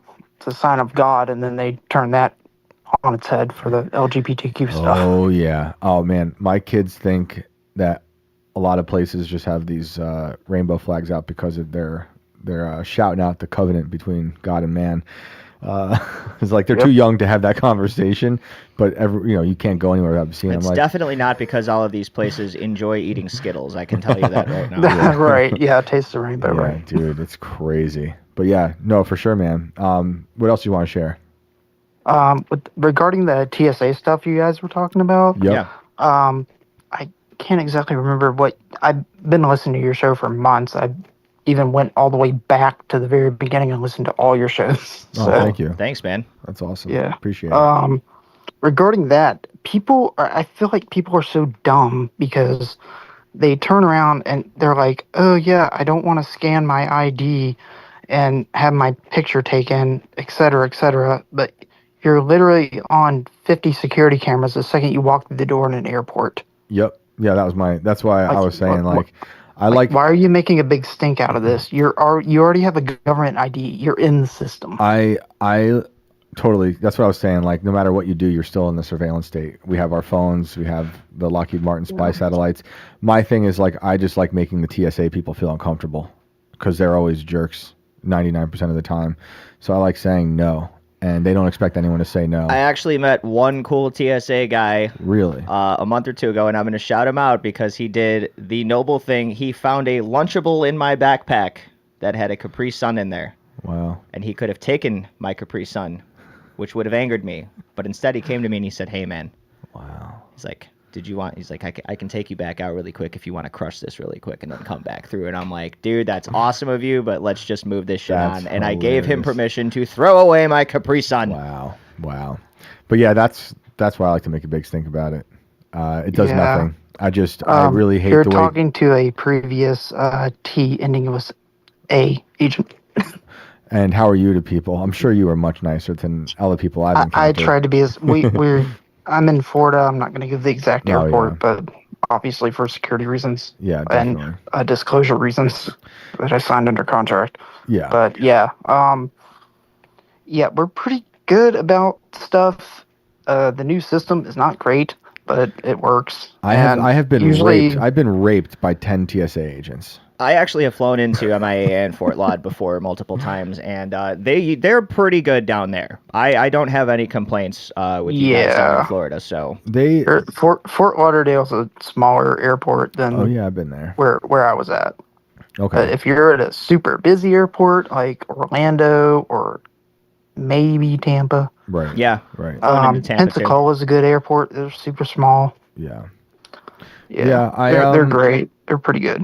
I know a lot of people over there, but yeah, they're great. I just hate that no matter what, we're on everything, and we have no consent to the spy satellites, but I also understand, no matter what happens, you say no, and you're allowed to say no to those facial recognition things, but for whatever reason, when I say no, like it's like the ones I've encountered, they take offense to it, as if they get mad. They get mad. And I'm like, I didn't say it in a mean way. I just said, no, thank you. And they're like, they give me a face. I'm like, or they grunt.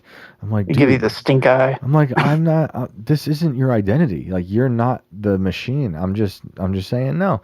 Or like, sometimes I don't do the scanner, and I'll have them wand me, which is when they rape me. And it's like they take it out on the people who opt out of those things.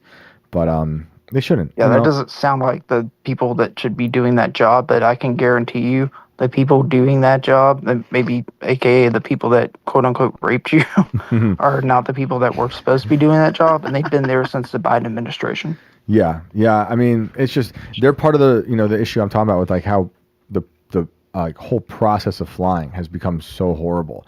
I know it's not all TSA agents, clearly, but I've had some crazy encounters with people at TSA. And also, real quick, I just remember this. I also, in the same time, this is one of those times that they got a little handsy with me.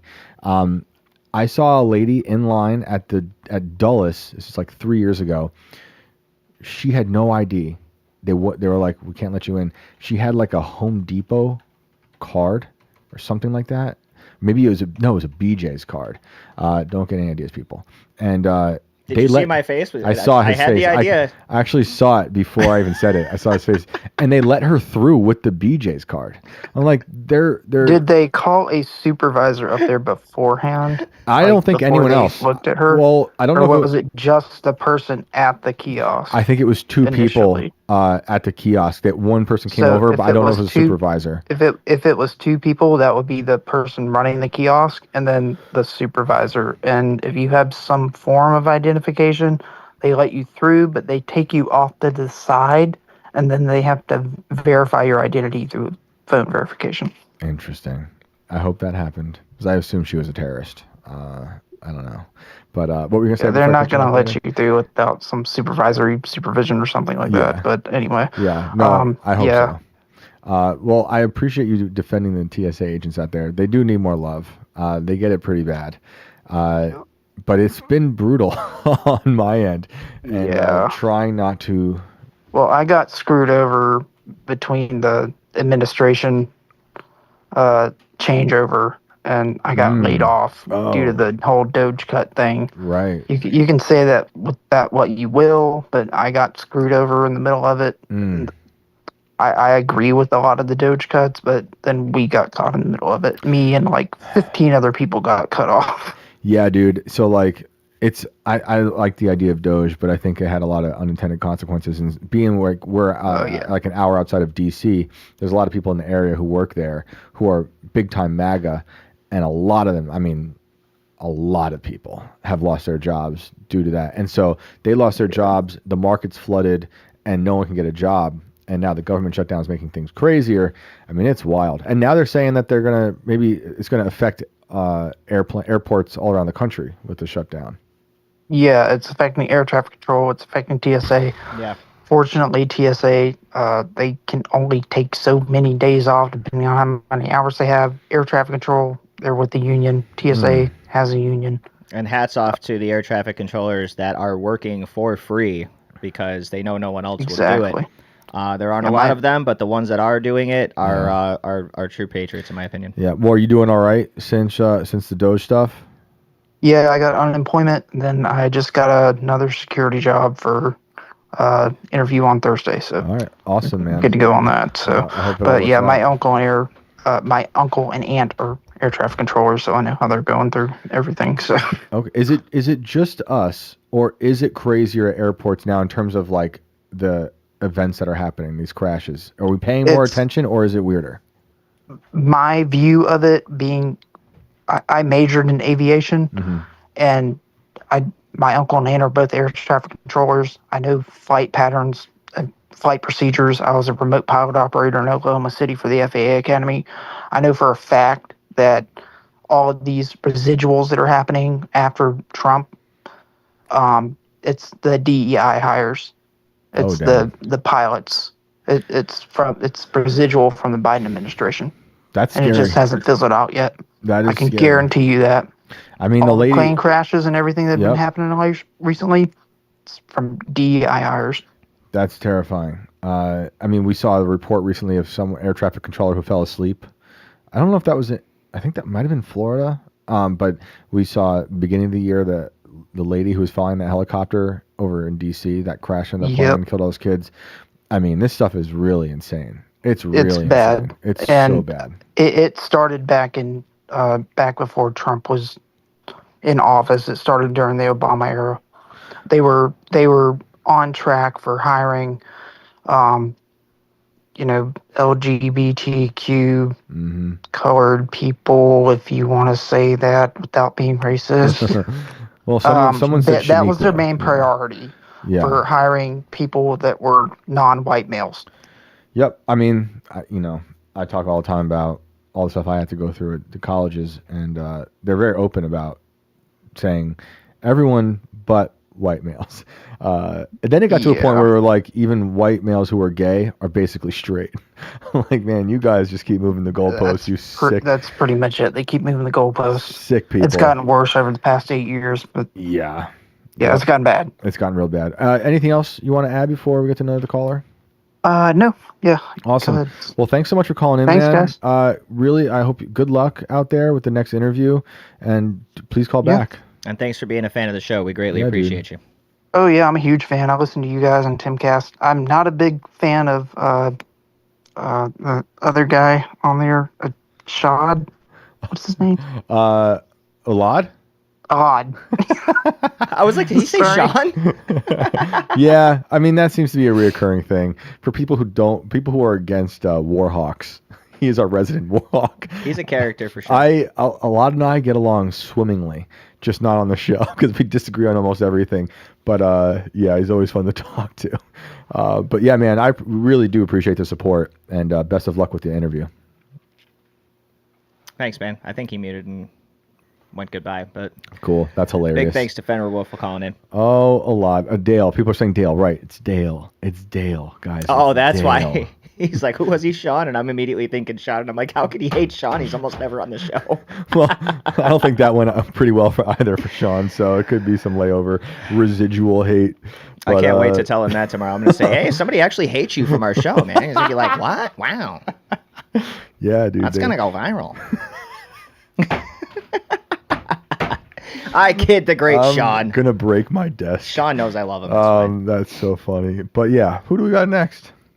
Let's bring on. We have so many people in here I Wow. don't recognize. Well, thank this you is guys. awesome. And people shouting out Tom Waits in the chat still. Adequately caffeinated. Mule Variations is also a masterpiece. I didn't see the other one, but like I like trombone. What is it? Fish. I can't speak now. Trombone, fishbone. Can't speak. Don't know. I should know. I'm gonna look it up so I can say it. Oh, Rain Dogs is great. Bone Machine, yeah. Let's bring on Margie Richardson. Wait, I gotta get the name of this album before Margie gets here. Swordfish Trombones. Oh, that was gonna really bother me. or fish trombones. Ooh, that's really good. Let's make one. Margie, you're on the show. If you could unmute your mic and say what's up. Hopefully I don't hear myself repeat that last sentence on the background stream. It happens so much, and I'm just like, oh. You ever just like hear your own voice, and you're like, oh. Every single day. God, it used to be so much worse. I had the worst voice when I was a kid, and thankfully man. it's deepened a little bit over time. So Yeah. the podcast helps, I think. I still hate it. Yep. It'll like our clips will show up sometimes on like my Instagram or something. I'll be like, swipe. I can't hear that. It's just the sound of my voice. It's just weird. You don't hear it in your own skull. Just pops up like I see myself on there, and I'm like, this guy sucks. I'm shutting this shit off. Yeah, most of the What an dislikes asshole. that people in the mean comments on our own channel are coming from Brandon and myself. Oh yeah, we're really good at it. Is Margie here? Margie is here. I don't know if Margie knows that Margie is here. Margie, you have crash landed on Inverted World Live, and we have no communication with you. We need to reestablish this. Ground control to Margie Richardson. Hey, did it work? Hey, there she is. What's up? Yeah, I couldn't find the unmute button. Oh, it's all right. Welcome to the show. Oh my God, I have been a fan since you started your very first episode on Timcast. You actually saved Timcast because you like the paranormal stuff. Thank you. Anyway. I appreciate it. Thank you. I love listening to you guys. I was so happy when you went every night, but I was really bummed that you weren't there on my Sundays anymore. Yeah, I love the Sunday nights. Big change, but we're having a lot of fun. Okay, so I am a former paranormal investigator. I have lots of stories. Cool. I have one about a dam in Tennessee. Let's hear it. That kind of changed everything for me in ghost hunting. Okay. Well, we were at this bar, Hales Bar Dam, I think it was called. Mm-hmm. And I was with a small group, one medium, who decided not to go in at the last minute. She was having really weird, bad feelings and decided not to go. So me, her fiance, and another lady were in there doing her thing. All of a sudden, we could hear the horn out in the parking lot going. So we tried to call her, but there was no reception in the dam. So I said, we'll give it a few minutes and then we'll take off. We gave it a few minutes and we went out there. She was hysterical. She had said something jumped on the van and she wanted to get out of there. All right. Well, let's go. We take off. And it was the rainy season in Tennessee. They had a lot of mudslides that year. She's driving like a bat out of hell through these winding roads. We're all a little, what's going on? We get to a gas station where we can finally get some reception to find our hotel. And I said, we forgot to sage. My medium friend that stayed in the car and was freaking out absolutely loves the sage, the palmetto, all that good stuff, right? So we start saging in the car and she starts freaking out more. I'm like, what is going on? We managed somehow to get back to the hotel. I sent the other lady up to the hotel room to get someone else to help calm her down.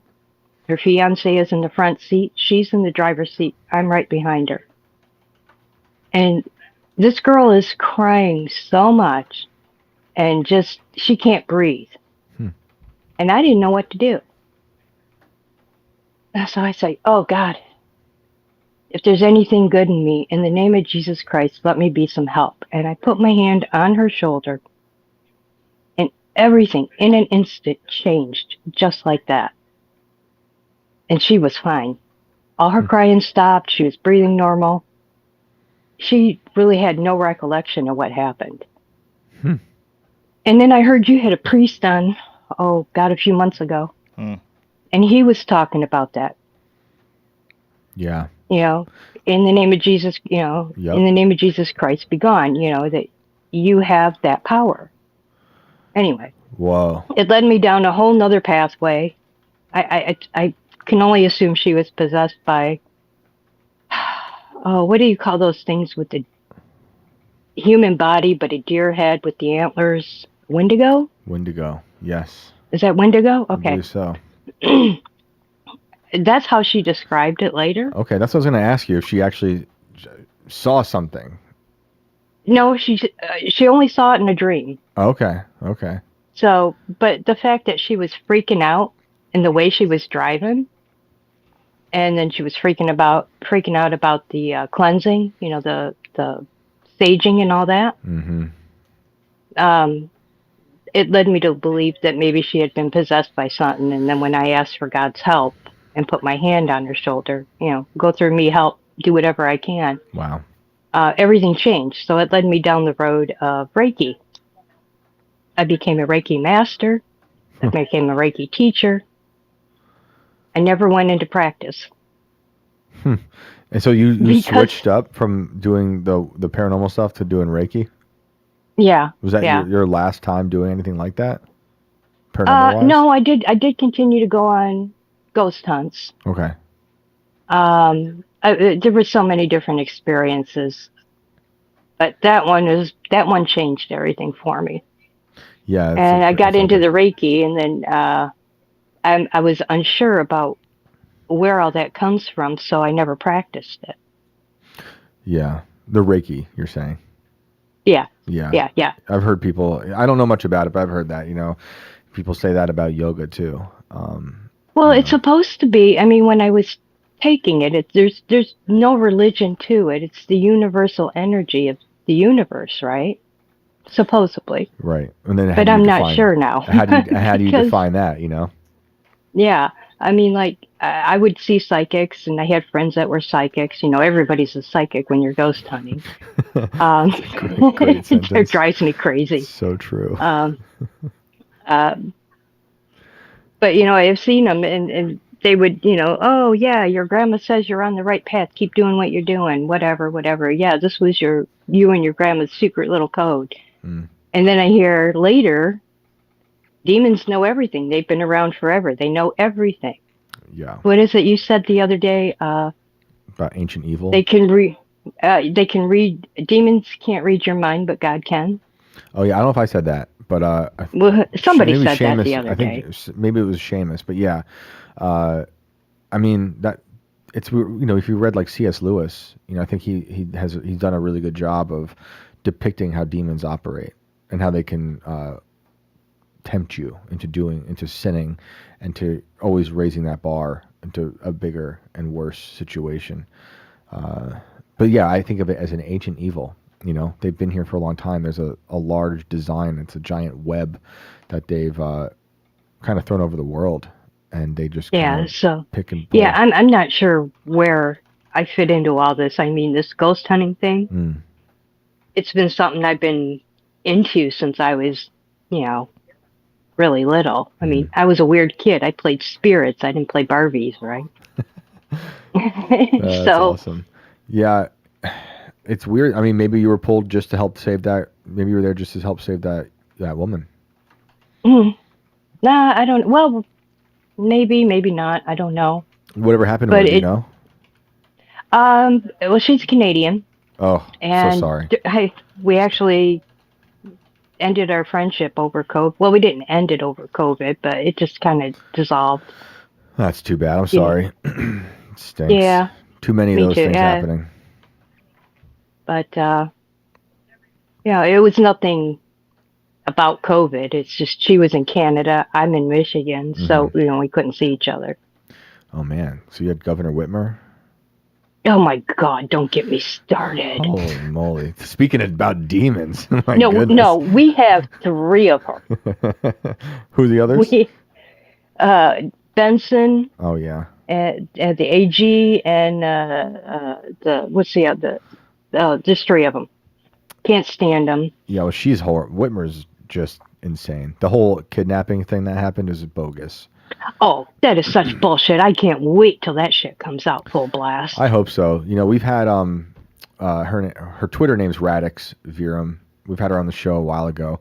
She's doing a whole documentary on that thing and those guys. Is she? Oh, yeah. Radix? Yep. RADIX VERUM. I'm gonna look that up. Yeah, I think spacing on her real name is, I think, Christina. But really smart and putting together this really awesome documentary. Because like no one talks about it enough.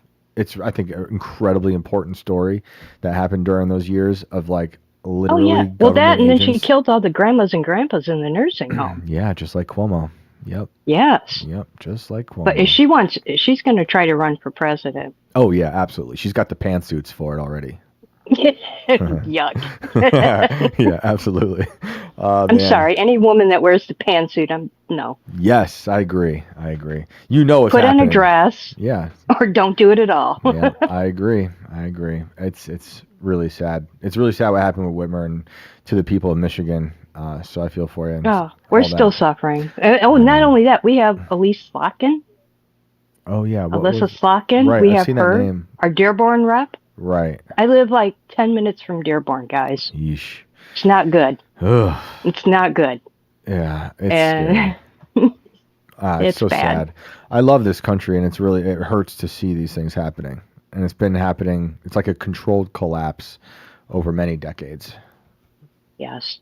Very terrible. Well, I- I'd love for you to call back and hear more I stories. would love to call back. It was a pleasure talking to you. I do want to try to get to other callers, but this Understood. story was awesome, crazy story, and I really appreciate you calling in. Yeah, thank you. And we'll hope to hear from you again.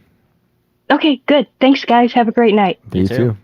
too. We'll transition really quick from that to it seems like I was correct last night in saying Mom Donnie was going to win. Yep. Seems like he won. About an hour ago, they projected he would take it, and I believe he has he's officially locked it in. So I just threw a rest in peace to both chats to New York City. We hardly knew you. I love that city, but my goodness, it is completely captured.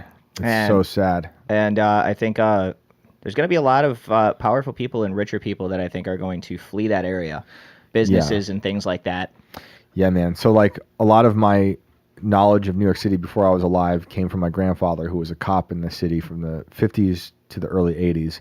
And, the 70s were just a war zone in New York City, and they were going bankrupt. And they asked the president, I forget who it was, to basically bail them out. He said no initially, and then he came around and said yes. But then to pay back that bailout, the New York City government decided to just tax the people into oblivion. So you got to think about how in the 70s it was incredible violence, just nonstop. My grandfather, as a cop, would tell me, he said, I would have a dead body every day. Every day he's sitting with a dead body he'd come across and have to wait for them to take it away. And it wasn't just like someone who collapsed. It was like blood everywhere. Like, and then the Irish side, all the drunks who were firefighters fighting all the arson all the time in the city in the 70s. So it was violence and arson and bankruptcy. And then people are fleeing because of that, which we're seeing now. When we left the city, our kid, who's 9 now, is 1. And we were like, taking the subway was insane. Back then, now you're seeing all this other stuff going on, but like back then, you get on, you never know what you get into. And that's kind of how it is in the city. It's like, we're not like prudes. We're living in a city. It's always going to be, you never really know what you're going to get into. But it was getting to a point where it's like all the time, this guy, I'll never forget, coming on the train, and Nancy was like, at that point, she was probably 8 months pregnant. And he was like, just threatening to cut all our heads off. It's like, all right, that's great. And so in the 70s, everyone left. And then to pay off the bailout that the president eventually gave the city, they raised the taxes to like 15%. So what will happen now is like what you were just saying, there's going to be a mass exodus. It was about, I think, 700,000 people in the 70s that fled the city, which then allowed a lot of people, to allow the government to buy up property, but also other people to buy up property as it was going down, which happened during COVID. Bill de Blasio bought up a ton of buildings for the city, which I don't like. And now this is going to be insane.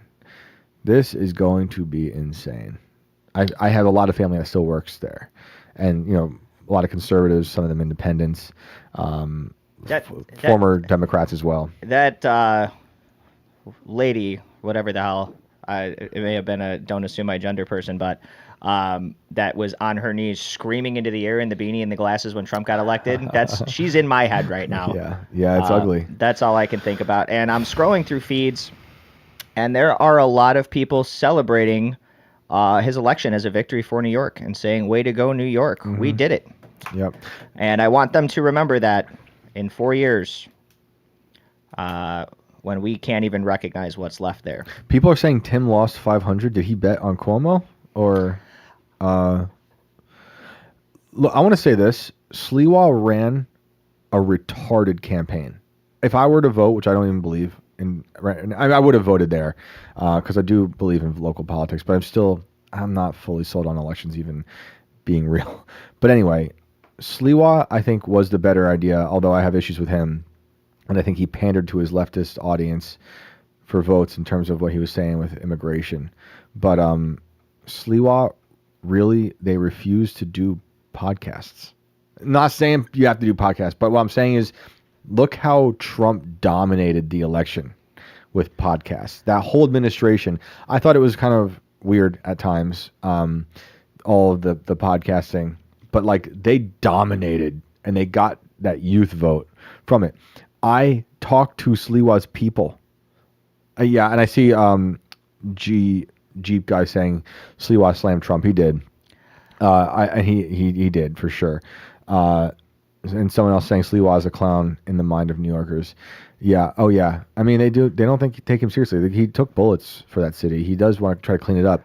But like, I tried getting Sliwa on IRL. I'm like, I want to help save this city. I don't fully like Sliwa. But like maybe if you are not just standing on subway platforms or going to kindergartens or going to like whatever silly things. I mean, he did some things here and there. But like you could amplify this message. You don't know what you could do on this that could go viral. I'm like, and they're like, we don't really want to do stuff like that. I'm like, yeah, didn't you learn nothing from Trump? One of the most powerful memes that I've seen come out from this was a picture of the Twin Towers, and it said September 11th, we will not forget, next to a picture of Zoran that said 11/4/2025, we forgot. Dude, that sucks. I feel horrible for all my family that works there. They've been part of, it's like bartenders and waiters and waitresses. And there's a lot of people saying New York City is going to become Gotham City. It kind of already has, unfortunately. Someone's saying, who will Batman be? Well, it would have been Sliwa, I guess, to some degree. But, yeah, like old Michael Keaton Batman with a frickin' a beret on. I knew he was going to win, though. You could just feel it. And, like, it's a retaliation against Trump. Yeah. It's so everyone's so anti-Trump. The city obviously has slid into hell. So they're not going to vote. Cuomo, to me, is a communist in a suit who's pretending to be a centrist. But Cuomo, to the leftist-leaning, youth in the city, might as well be a Republican. That's how they view him. And everyone does see Sliwa as a clown. And they shouldn't. I mean, he's got clownish parts of him, but it was always going to be Mamdani. I mean, it was very clear. It's not just because the presence online. I know a lot of people there, and like I said last night, there's an energy behind him. And now you got this. So I don't want to see New York slide further into hell, but it probably will now. It's going to look like the 70s again. That's bound to happen if he enacts all these policies. It's going to get crazy. It's going to get crazier. And hopefully something better happens after that. People wisen up. But probably what also happened, and I want to get to another caller, is that people who became independents or Republicans or just anti-Democrat and voted Trump who were living in the city probably left the city as well, leaving behind a lot of the psychopaths who think they can get away with free everything. I mean, these entitled people are just going to destroy a great city. I mean, it is a great city, despite how awful it's become. I do like cities. I don't want to live in them anymore. But there's things that are about cities that I'd love, right? Like as much as you miss Chicago, I'm sure you miss parts of Chicago, like not the violence, obviously not all that stuff. I like the idea of being able to bring my kids to things like an awesome museum so they can see fake dinosaur bones. We could get some dragon bones in there, but like, I'm not bringing my kids to the city. Is it just a coincidence that after shuffling the magic cards I have over here for a good solid 20 minutes, the top card is called Superstate? Here we go. Here we go. We will see what happens, ladies and Goodness gentlemen. gracious. Let's get to another caller. We got about 20 minutes left. Thank you guys for hanging out. Don't forget, like, subscribe, share the show with everybody that you know. Let's move on down the line. This person simply goes by the name of a phone number, which I will not read. Phone number, do you have a mic? Hello? Hello. Hello. Hey, it's me. Hi, you. Wait, are you there? Yep. It's also us. What's up? Okay, shit, I got through. Welcome to the show. Sorry, I'm on my phone trying to watch the show at the same time and talk to you guys. So You're okay. Just watch the But I had a quick- watch the stream. Don't listen to that. You'll be behind. yeah, all right. So I just had a quick one. You guys were, and I didn't hear whatever happened really after, but you guys were talking about the, men being like God or wanting to be like God and trying to, could they do anything they wanted, or could men do anything they want, right? Mhm. Sure. So Shane, did you, in the book of Genesis, it talks about in the Tower of Babel, let's see right here, it says, and the Lord said, behold, the people is one, and they have all one language, which I would say is binary code. And this they begin to do, and now nothing will be restrained from them, which they have imagined to do. So it seems like God knows that with the right technology, we pretty much could do anything that we could imagine. Do you think that means we could mimic what God does or actually do what God does? We kind of already are. Because I don't know if we really are, though. Because God can create, he can pull human out of the dirt, but we can clone. I guess you could say, come back with that, and I guess We can also bioengineer. and then I'm also thinking, Well, have you heard of the golems from the old Hebrew, stories? yeah, Aren't exactly. those basically like mud robots or something? Yeah, you could also point to the Pharaoh's magicians in Exodus, because they're going back and forth with Moses. They're kind of sparring, with like these different things, like they can do what Moses is doing, but I still don't know if you can actually like the act of creation. And I'm saying like creating everything. You could argue you can with a simulation, or to some degree, you can move land, you can create islands, but like I don't think I think you can mimic it up to a very, I don't want to say even close, but you can mimic it well.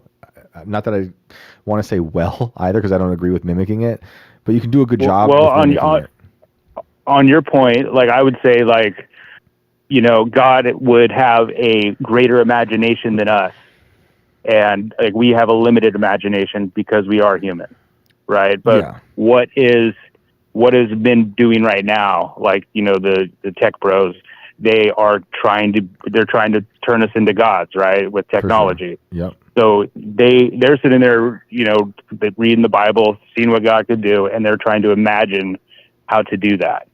But again, God has ultimate imagination. I mean, he made all this, right? Right. So, And we're also trying to resurrect people in various ways, like physically. I think at some point they're going to try doing that, or make it so you can't die. They're trying to defeat death, which is what Christ did. So there are ways. But then I just don't think just because we can, obviously. We're trying in every way imaginable. Every way imaginable. Because like I was thinking about the flood, but then we can also do that. We can do these things. We can destroy ourselves. We can create life, but it's all just mimicking.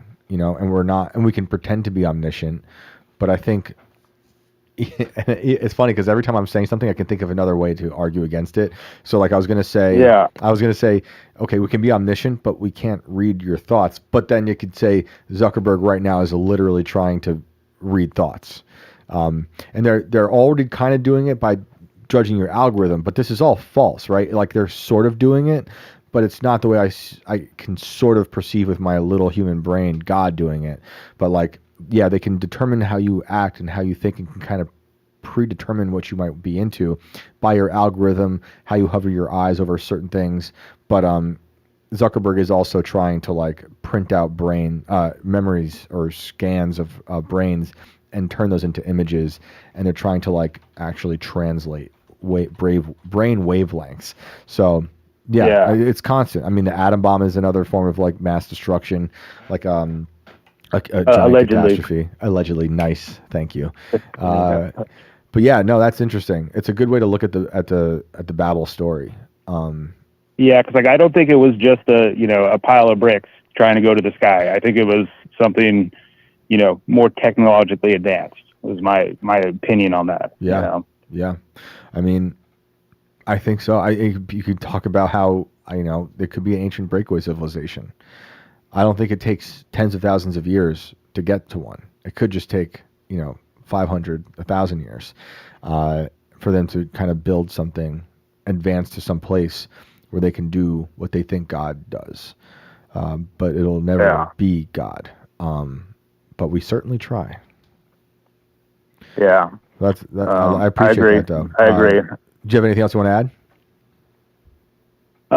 Well, no, eventually I want to call back in because like I have like an interesting, I guess you can call it amateur drunken journalism where, it was basically I would walk around, meet people, talk to them, and we'd have conversations about this fire that happened in Paradise, California. I don't know if you remember that one. It was it's called the campfire. It was kind of like the first beta test of these like huge fires, like the Maui fire, the LA fire. But anyways, like the town I'm in dealt with the refugees from that fire because it totally took out the whole town. And so then talking to some of these refugees, talking to some people I know in town, a lot of weird stories came out of it. And I kind of wanted to get that story out there because someone that actually wants to maybe investigate it more, I think it would be an interesting dig, Yeah, dude, please call back. I mean, we can try. But that's the thing though is I've only I never wrote anything down, so I want to actually write down all the information I have, and then have it ready to go. So because if I just try to tell you now, I'll probably be bouncing around. So no, I know how it goes. Well, yeah, whenever you're ready, do call back. I'd love to hear about it.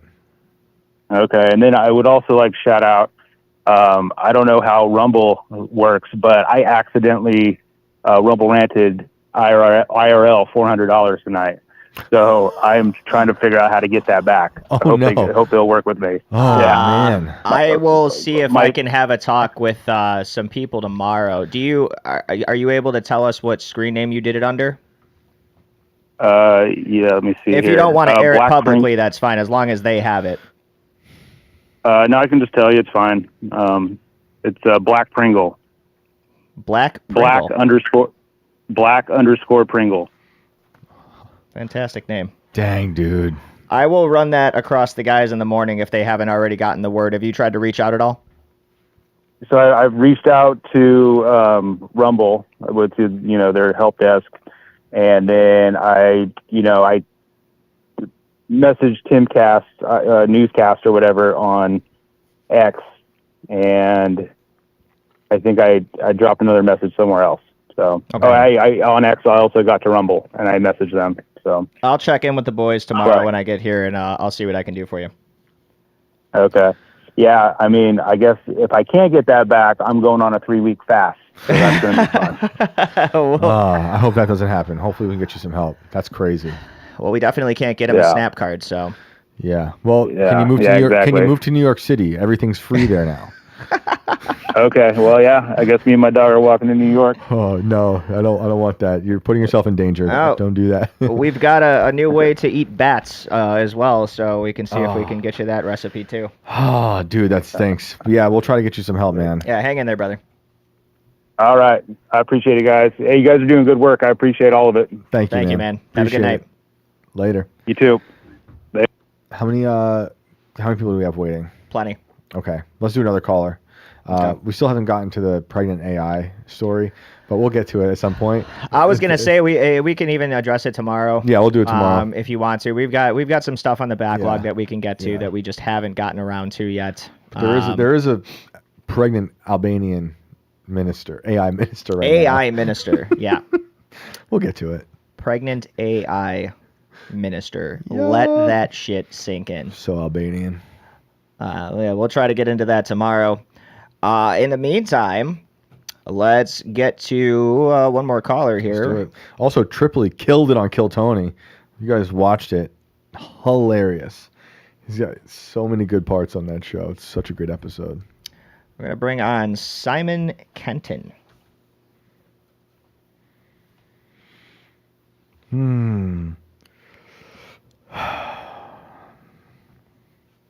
Uh-oh.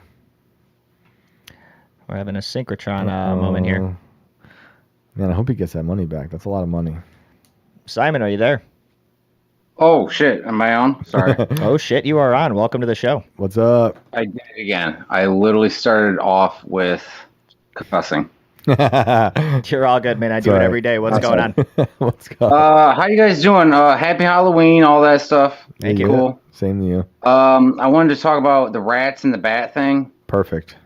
Do you guys think that the rats and the bats were going at it before or after cameras got placed fucking everywhere? Oh, great question.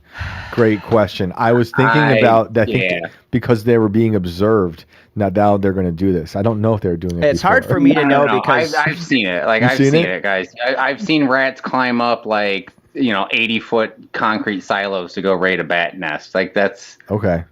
It's not like I was really watching. I'm going.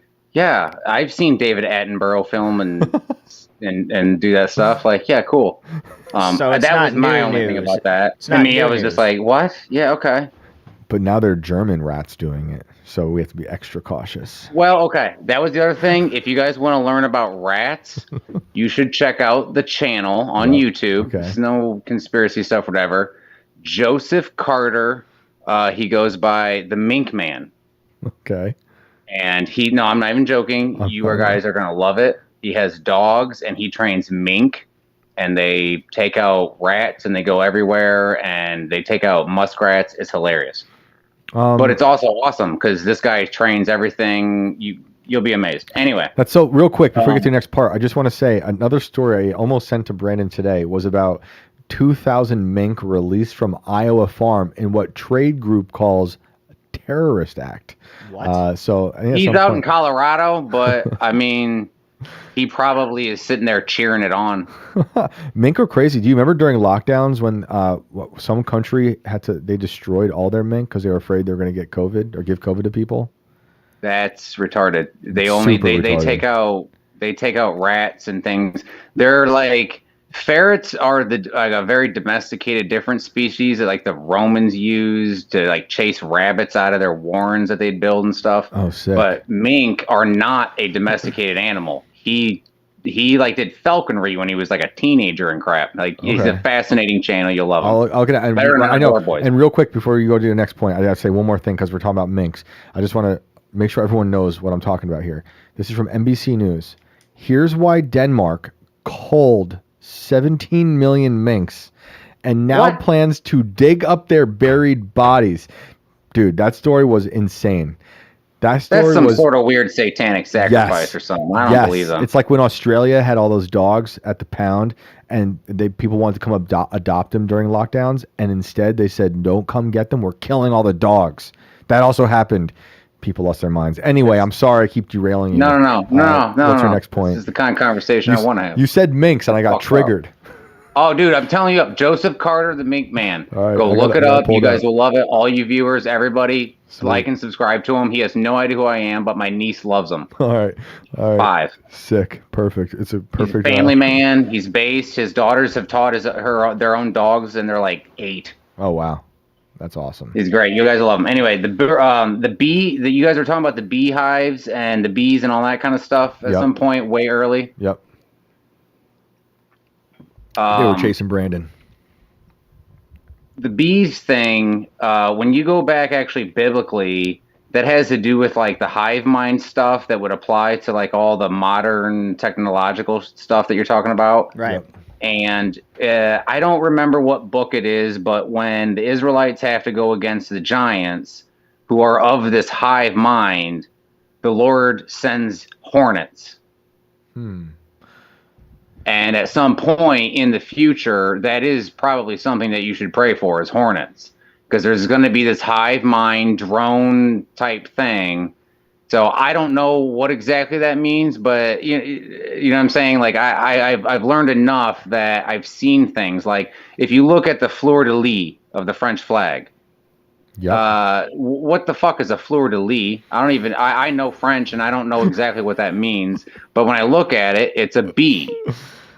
Right, dude. and then that goes all the you can follow those sigils all the way back to the Babylonian times, and you can see the beehive. You know what's funny imagery and everything. The fleur-de-lis is actually a flower, but it's kind of like it's bee adjacent. Well, yeah, when you look at it, it's the head is pointed down. Yeah. The fertile queen's rump is above, and then the big drooping wings are going down. And you can follow that same imagery all the way back down to, Babylonian times, Sumerian times, and the beehives as well. That's a good point. And I believe you're referencing Exodus 23:28. I will send the hornet ahead of you to drive the Hivites, Canaanites, and Hittites out of your way. Is that right? Yes. Yeah. Yes, and there are. I think there's a couple other references. Maybe when I don't know, Joshua or Jeremiah, or when you start getting into just the slog of all the Israelite history. Yep. But that is one of the things that people don't realize. And as someone that has gardened a lot, that has gardened a lot of tomatoes and peppers and variety of those things, I want hornets around. I do not want bees. Hornets will not bother you. They will buzz right up next to you. They're like a little puppy. They're not trying to fuck with you. Right. If you're in your little tomatoes and stuff like that, and you can literally brush them aside and they won't bother you. Just be gentle, talk to them. They don't care.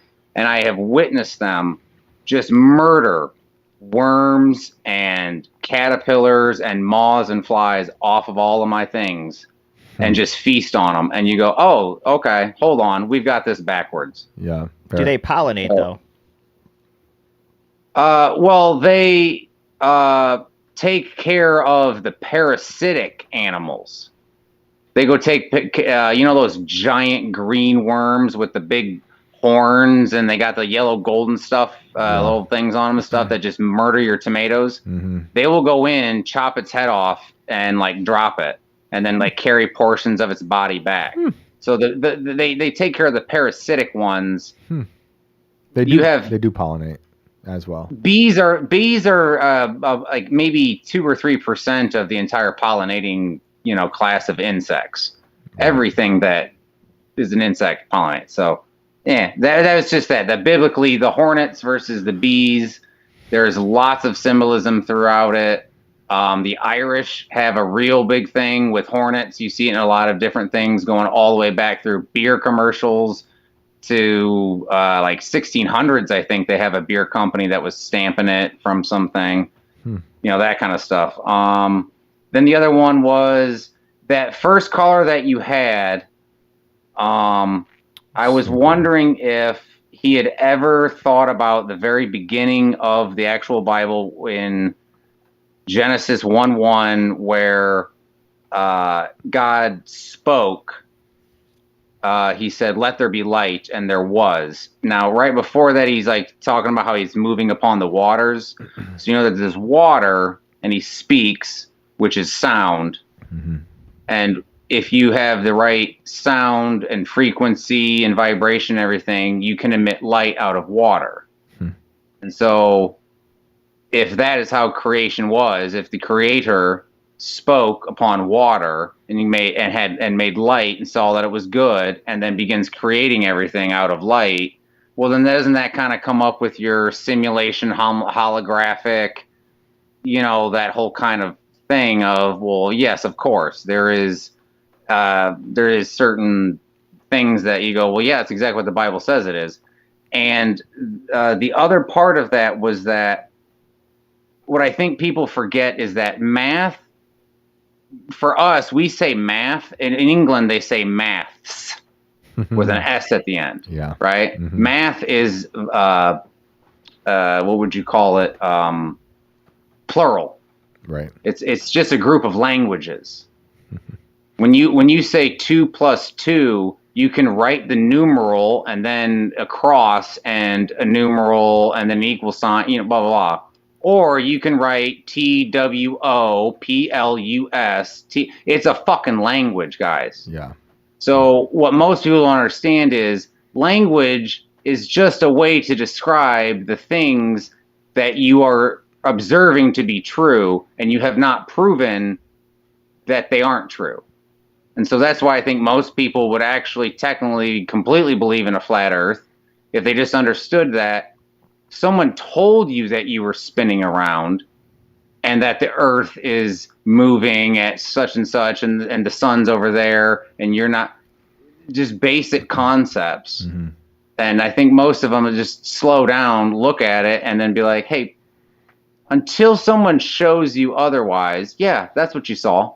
That's what you heard. Right. That's so funny because you're talking about maths and language, and my mother-in-law just sent me this article that was just written on Substack a few days ago. When is it better to think without words? And it's about math as language. And what do you think cuneiform was? Yeah, right. It's just fucking memes. Right. It's emojis. Well, yeah, I mean, yeah.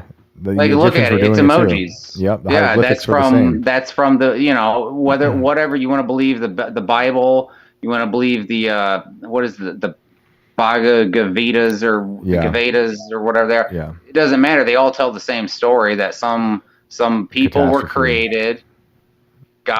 These fallen gods came down, taught them some shit. And then there's this other story from the Bible that says these Adamites came in and is what it is. Flood. The flood is a recurring theme. Yeah, the flood. And there's one, I don't remember, Gary Wayne is a guy that you guys really, really need to just get a hold of and talk to. Okay. He's a guy that you need to sit down and just talk for like 6 hours. Because he knows what he's talking about. He explained some stuff not too recently that, I think it is 12,000. I used to be a 6,000 year guy. Yeah. But now I'm, no. I think it is 12. Now it makes sense. How'd you get there? There's enough stuff that happened before Adam was created that it would make sense 6,000 years before him. You're judging time as in like each day is thousands of years in creation? Well, probably the six previous, there's, I don't know. There's some leeway, but it'd be like one day is 1,000 years, right? Because there is no 24-hour day until the sun's created, the sun and the moon, right? So then it's like, oh, okay, that does make sense, and it's referred to like 2 or 3 times in the Bible, and you go, okay, that does make sense if whatever there was stuff going on, and okay, blah blah blah. Yeah. But there's other, there's 6-day people. Not everybody is an Adamite. Not everybody is doing the same thing. Like, not everybody got put into the same video game, guys. If it's a simulation, not everyone's playing the same game. Right. Someone's playing Mario, and that guy's playing Donkey Kong, and this guy's playing fucking Pac-Man. I mean, it would only make sense if it all adds up. Right. I'm okay with 12,000 years. I'm not married to 6,000. I just think it's young Earth, and 12,000 still thinks absolutely. Young Earth. Yes. I still think it's young Earth. I agree. Yeah. Yeah, no, I just think it probably about 12,000 actually makes about sense. You can't really trust radiocarbon dating once you understand how it works. And when it comes to that kind of stuff, as far as evolution and all that stuff, I know Shane probably understands it a little bit more, but Brandon, you should definitely look up Kent Hovind and start looking up some of the stuff that he has to say, and I think you might really, you'd be like, oh, well, shit, this is all propaganda. Like, there's things that you just realize, evolution, Big Bang, what science says is entirely paid for. It's entirely paid for. That's nothingness. Yeah. And I don't doubt that. It's a lobby. I don't doubt that. Yeah, I know but he does. That's not what he does. He does it right, and there's not a single person that will debate him. They put his ass in prison. I'm looking him up. They sent the IRS after him because he's saying this is a ministry. They're saying no, you're this, but you're claiming that. No, I'm saying this, and oh nope. He's gone through the ringer, but there ain't nobody. I would love to see him against Neil the Ass Tyson. That's for sure. Yeah, anyone. That guy is so annoying. So I got Gary Wayne, and I got this Kent Hovind. Hovind, Hovind? Hovind. All right. Awesome. And I'll tell you what, if you go look up some of his best videos, they are going to be classic early 90s hokey Christian. Like there'll be a little interview where you just go, "Oh, this is what they made fun of us for." Yeah. And then you get to him in front of 300 or 400 people in a congregation, and he goes through. He's got more PowerPoint presentations than you can imagine. You can order any of his stuff. He's amazing. Cool. Well, I'll look into it, man. I appreciate the phone call, and please call back. All right. Sounds good. Awesome, man. Have a good night. Take it easy, man. Yeah, you too, man. Sick. I love when I get homework. When I'm driving home through the dark woods of West Virginia, I'm going back and forth between crazy documentaries and Kill Tony. I feel like it's going to be one of those documentaries nights or interviews. Been really going down the AI rabbit hole and listening to that book. I got the Audible version of If Anyone Builds It, Everyone Dies. That'd be an author I'd like to get in here and talk to him because that stuff is crazy. This was a fun one. This one flew by. Wow. Brandon, what's good? Where can they find you? As always, you guys can find me on X and on Insta at Brando Inverted. Thank you to all of our callers. Thank you to you guys for hanging out on YouTube and Rumble. We greatly appreciate you being here. And it's definitely been an interesting one. So we will be back tomorrow, 10 p.m. Eastern. Don't miss it. Come hang out with us. And don't forget to stay weird in the meantime, Shane, and get us the fuck out of here. You guys liking, subscribing, sharing this has really, really, really helped grow this channel. And we are so grateful for that. It's amazing. We love having all these callers and getting to hear from you guys. It's so much fun. Sorry to those we didn't get to. Hope you call back tomorrow. We'll be back tomorrow and later tonight, technically. And we'll be back on Thursday. Can't wait. It's been a really fun week, wild week so far. So remember, just please, if you do anything that I ever tell you, check the inside of the ear of your indoor-outdoor cat. That's where they typically put these listening devices. You got to get those out. Do it safely, tweezers, and just start seeing, is your neighbor actually ever bringing in groceries? Just take a look. Are they who they say they are? And so all our callers we did miss, I do have you written down. Don't worry. He's good at this. I'll see you guys tomorrow. Have a good night. Later.